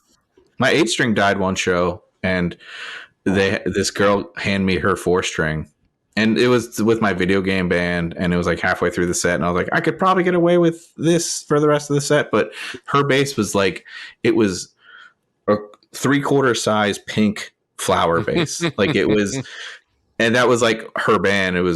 They played fun, like, video game music and stuff. So there's a picture of me playing this like very tiny girl bass at the show, and I was just having a fucking blast because I was like, yes, I was just so happy my bass worked again because like, oh, you get it. Yeah, it's freaky. And then broke tons of strings. I wonder if we're gonna get a string break episode. I keep waiting for that. Yeah, the likeliness you're gonna blow an amp versus breaking a string is like. Well, yeah, you're gonna break a string, especially with Tiffany's spaghetti strings, man. So, since you bring that up, when you do break a string, do you like have a procedure for it? Do people like jam off into something, or do you just jam off? Yeah, you jam off and change it. I usually the last few years I usually keep a spare like guitar handy so I can switch it out. And I have two that are like close enough in tone and pickups that it's a little bit of an amp adjustment, but like I could finish the song. I had a very crucial the E or the A string break during a song, like middle of the song. It was like one of our most complex songs and also most like energetic. Like I could not. You do it at a slow song. Sometimes you can change the string while playing and it'd be like, it's all right. We're going through this and we're playing and I can still sing it. And like, it looks really cool when you cover the chords. Get it done. It is cool. But this was a song that was like in your face, fast and very intricate. And like, I just had to put my guitar down. And for the last like 2 minutes of the song, just like mic it. And I stage dove and I was like, all right, I'm moshing with you fuckers now. And the rest of the band was like, God damn it. Like, we didn't have a keyboard player at the time. So it was just bass, violin, and drums that were just like, well, you sounded like you read Raptors. There it is. I'm sorry to hear that. With me screaming and moshing in the crowd. All right. So when the show is over, there's a ton of stuff to do. You have to tear down. You have to load the van. When a bandmate is trying to mac it with a fan, do you cover for them, or is that uncool? We do still call it macking with fans. It is the 90s. We do. I guess that's a good point. That's what Tony did. Like, Tony definitely was not going to help pack up. He was just going to be like flirting with this girl. I mean, I've definitely had to put carry drums because I'm an idiot band member. Yeah, that's happened. I think it doesn't happen too frequently with us. When if it does, it's like it's very premeditated and it's like cleared. Like it's somebody like, hey, I have somebody in town who have like, or this is escalated. Like, do you guys mind covering? I'm gonna do this, and like that has happened, but it's rare. It's rare that you can't like wait 30 minutes. You know, they're just like, just pack your stuff. And then, like we'll like send us the address. We'll pick you up tomorrow or whatever. But like, it's, We've sort of talked about it, but like after a set, usually I'm the one running back to the merch booth. So Tara, my amazing cellist, she knows how to at least put my pedals off to the side so they're not in anybody's way, and she knows how to kind of like pack them up and stuff, just because it kind of gets us off the stage quick and we can make as much money from the merch booth as possible, because some people just don't fucking want to wait. They like want to buy your shit right away, and then if you don't get them in that moment, it's not happening. But I would get pretty visibly annoyed if like I'm having to take somebody's drums off stage because they're trying to get it. And luckily I don't have to deal with that now, and because my band members are competent and they're professional, even if it's not a great gig. It is great when you play last and it's a big crowd and you don't have to rush off the stage. That's still like the best. Yeah. At the very least, like put your stuff away, tidy your stuff. Yeah, at least out of the way if there's another band into the van yet. Like put it in your cases, fold things up, put it in a That space. shows some effort. Yeah. I'll wingman after that. Get your shit away. Yeah, then it's macking all you want. Yeah, seriously. Macking me. Sesame seed bun and special sauce. That's enough. I'm not leaving that in.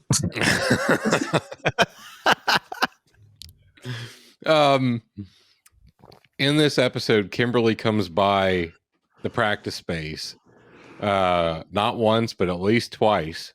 Mm-hmm. What are your policies on significant others coming to band practice? It's a good question. Yeah, it's because I could see the benefit to it if you're looking for an opinion on new material or something. Nope. But I could also see how that could be a huge distraction. I'll take it first because I think Zach is in like a specific situation now where his partner is in the band. So, but you definitely I knew from early on in high school when people would just hang out at our band rehearsals. Like I was the dork that was like taking band practice really seriously, even back then. So I was like, this is not a time to dick around. You know, things get heated. You're really trying to brainstorm and kind of work on good stuff. And like you have other people there, you're just going to dick around. It becomes a party. So I have a strict kind of like no other people there. Like if they're just like, I have to be here, they're my ride, I'm just going to sit here and you won't even know I'm here. That's one thing. But if people are just going to, I don't want anybody's opinion on our shit. Like we're writing it. So. Yeah, I'm pretty with that. In a general sense of like, if you're not involved with, because we're there, we are typically trying to have a good time at it, but we are there to work. So it's kind of like work rules where it's like, yeah, if you're like, I don't know, did you come to like drop off milkshakes? Thank you. But then, you know, yes, like you can hang briefly and like, and then we get back to work. Like you can hold this milkshakes to the creative for process. Me to drink. I mean, if you have to ask, you don't know, and you're not ready to learn. So right. if you can hold up the milkshake and I can sip it while I'm playing using both my hands, then after the milkshake's done, you can boot scoot. Yeah. Yep. Like oh man, you know, I had a decent joke and I forgot what the thing was called. I could describe it to you. Yeah, you know those little like Pete Frampton like the voice box things. Voice box, like next to the mic, but instead of that, a talk box, but it just goes directly to the milkshake. That's good. Yeah, delivery was all over the place, but the visual's still funny. I'll splice it together. It'll be gold. Thank you. Save me. All right, let's hear the song that will make Uncle Slappy happy. Both of you talked a little bit about jingles. Would you ever consider doing that, or is that? I know, Pete, you said you did. It's not my strength, but I would love to do that. I remember watching a mini doc of the guy who wrote like he wrote something like 600 jingles in his career. Like he was the guy that did the quilted quicker picker upper, you know, like he came up with the bounty thing and he's done so many. And he's like, yeah, I'm just the jingle guy, but more people have heard my music than probably any living musician out there. I'm like, damn, probably. he's not wrong, you know. And he's like, he's not a millionaire. Nobody knows his name, but he's writing music for a living. And that's nothing to sneeze at. No, not at all. Especially if you're good at jingles, like if you get that stupid shit stuck in your head all day, that's like earworm, man. That's tough. Yep, it's tough to write. Absolutely. Like I think I would be bad at it, but then I also sing stupid stuff to myself all day long. Like, hey, maybe it's your secret talent. You've been training your whole life. You didn't know it. Well, you're always we're saying just stupid start shit. Writing jingles together. I will write the lyrics and give them to you for a check for $600. Perfect.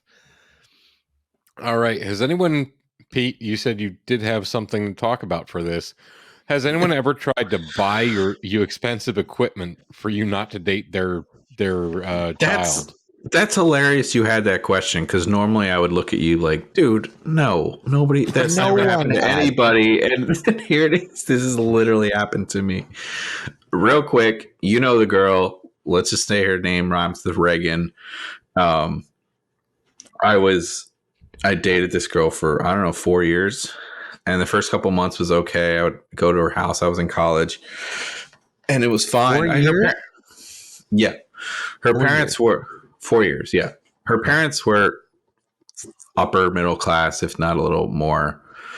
She kind of came from some money, but just totally snooty, kind of rich person vibes kind of thing. So we had nothing to talk about. And I remember she was like, okay, like she didn't know how I was going to interact with her dad. Cause like I literally had a mohawk at the time and like a long braided goatee. And like she just got out of this engagement with this guy who was like heir to a tractor fortune. I'm not even making that up. And then she brings me home next. So I had no chance at making a good impression anyway. But she's like, you like Law and Order? My dad loves Law and Order. Like, just talk about Law and Order. And I was like, that's silly. I'm not going to talk about Law and Order with your dad. Just And then all those jokes.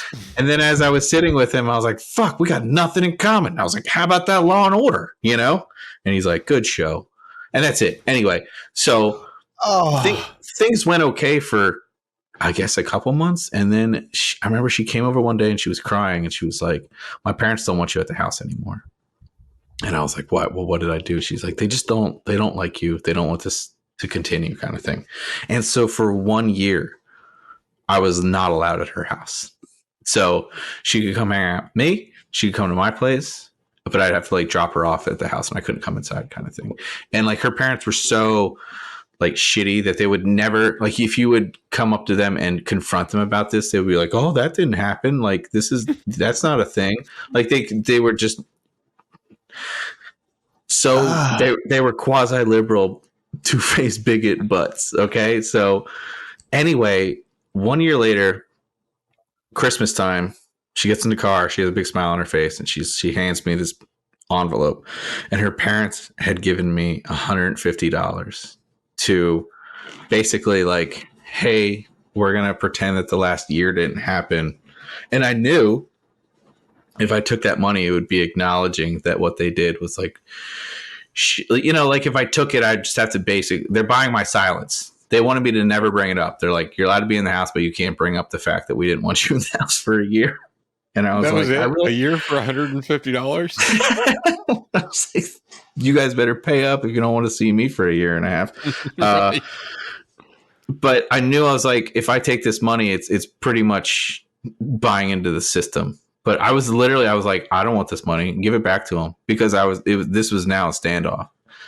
And I was like, but I did the guitar place that was near me was having a sale, like 3 pedals for $100. And I was like, damn. Oh. So I took the $150 and I bought 3 Digitech pedals, the compression pedal, the reverb pedal, and the chorus pedal. And I sold my soul. And I remember going back over there and I never brought it up. So it would have been way better if you didn't take the money and still didn't come into the house. It's all she wanted. She was like, she said it was the only thing I asked her for Christmas was for them to just like let me back in the house. And I was like, I don't want to be in there if people hate me so much. Seriously. I was like, what did I do that was so bad? What did I like blow up the bathroom sometime? I don't know. I have no clue. But oh man, we just would never. If I was not dating their daughter, there's no way like our paths would have crossed. So, well, hey, you feel like you sold out, but you did exactly what Sly, your Tiffy Award winner, did and would have recommended you do. So yeah, I did it for like because I was in a band. I was like, this is going to help the band. I could really use this money right now, and I used it to make one of my first pedal boards. So. I don't know what I used the other $50 for, but I'm sure it was nothing important. But yeah, gas to get there. Gas money literally happened. Yeah. Wow. I was dating. That is rough, man. one woman that was named after a hurricane, and her dad tried to scare me off and just gave me the whole who's your favorite writer, made me go through the whole list, and it's Oscar Wilde. Oh, he's a fruit, he's blah blah blah. It's you're a deacon in a church. No turn the other cheek or anything. But Tom Clancy, then that's what you should have said. Right? Yeah. Zach, you ever get paid off to not see someone's kid? No, I never have. No, just I can't top that story. All right.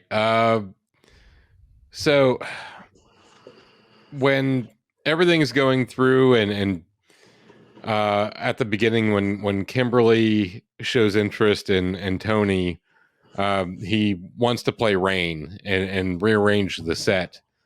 Do you guys ever change songs up in your set to try and shine somebody on? How do you determine your set list and what songs you're going to play?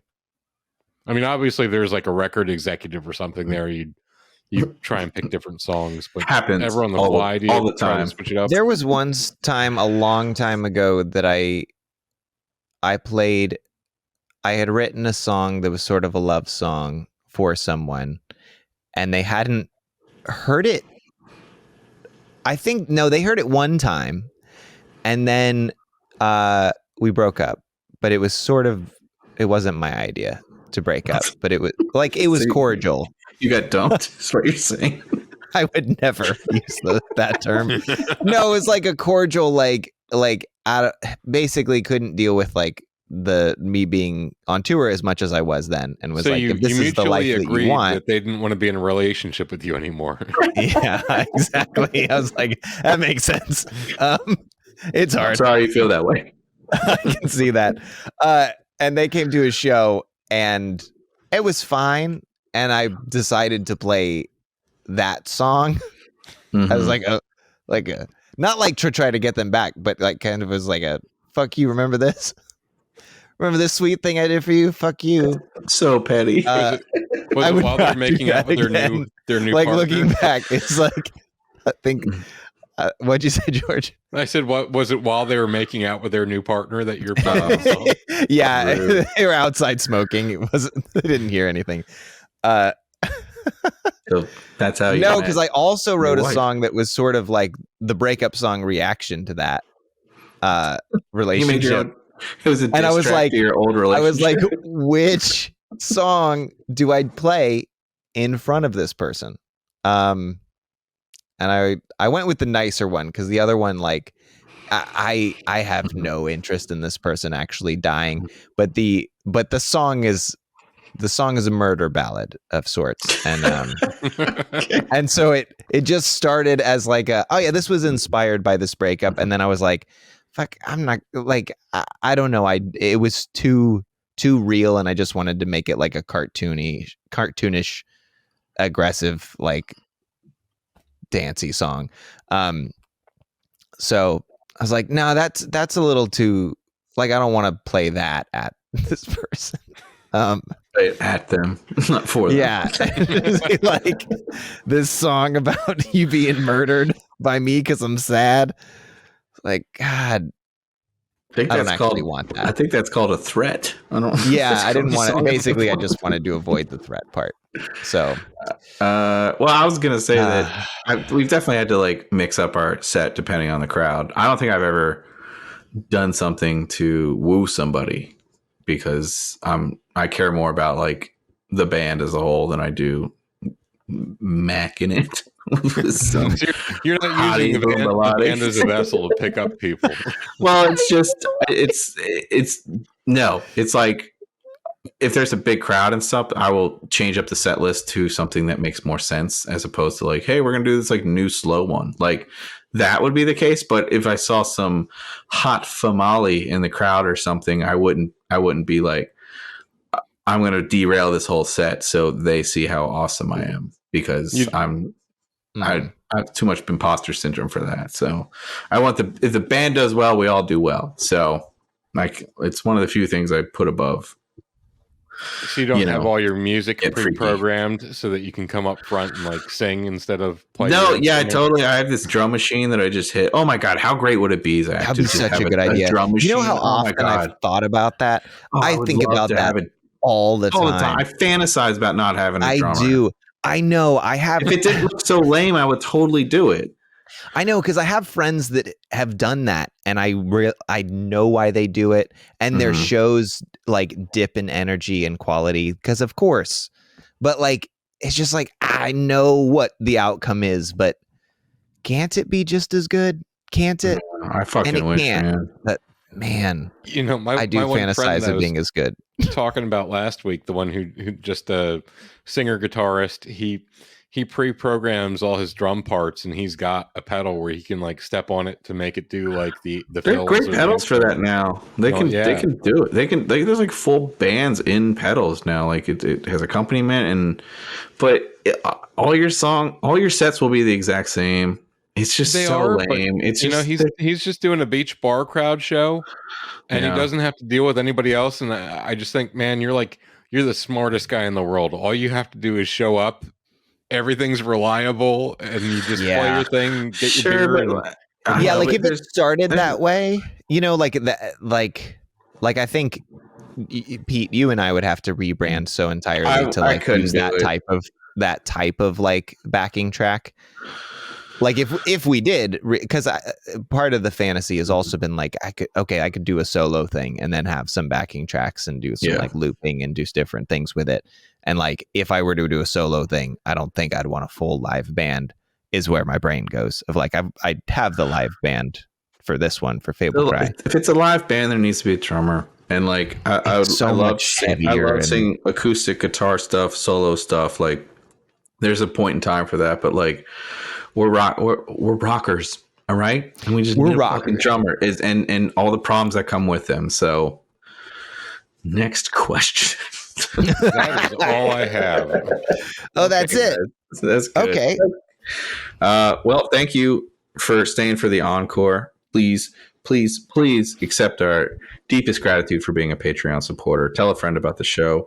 There'll be some new stuff. Zach and I are going to cover some songs and put those out. We're going to do some like cool videos. But yeah, we really appreciate you sticking around. And yeah, it's actually very cool. Please email us. Yeah, yeah. This is just a little thing that we're doing for fun, and we appreciate it. Appreciate that others enjoy it. Let's kiss. Bottom lip, baby. Bottom lip. I don't know yet. I got to get it sorted. I think I'm gonna switch. We're gonna find out.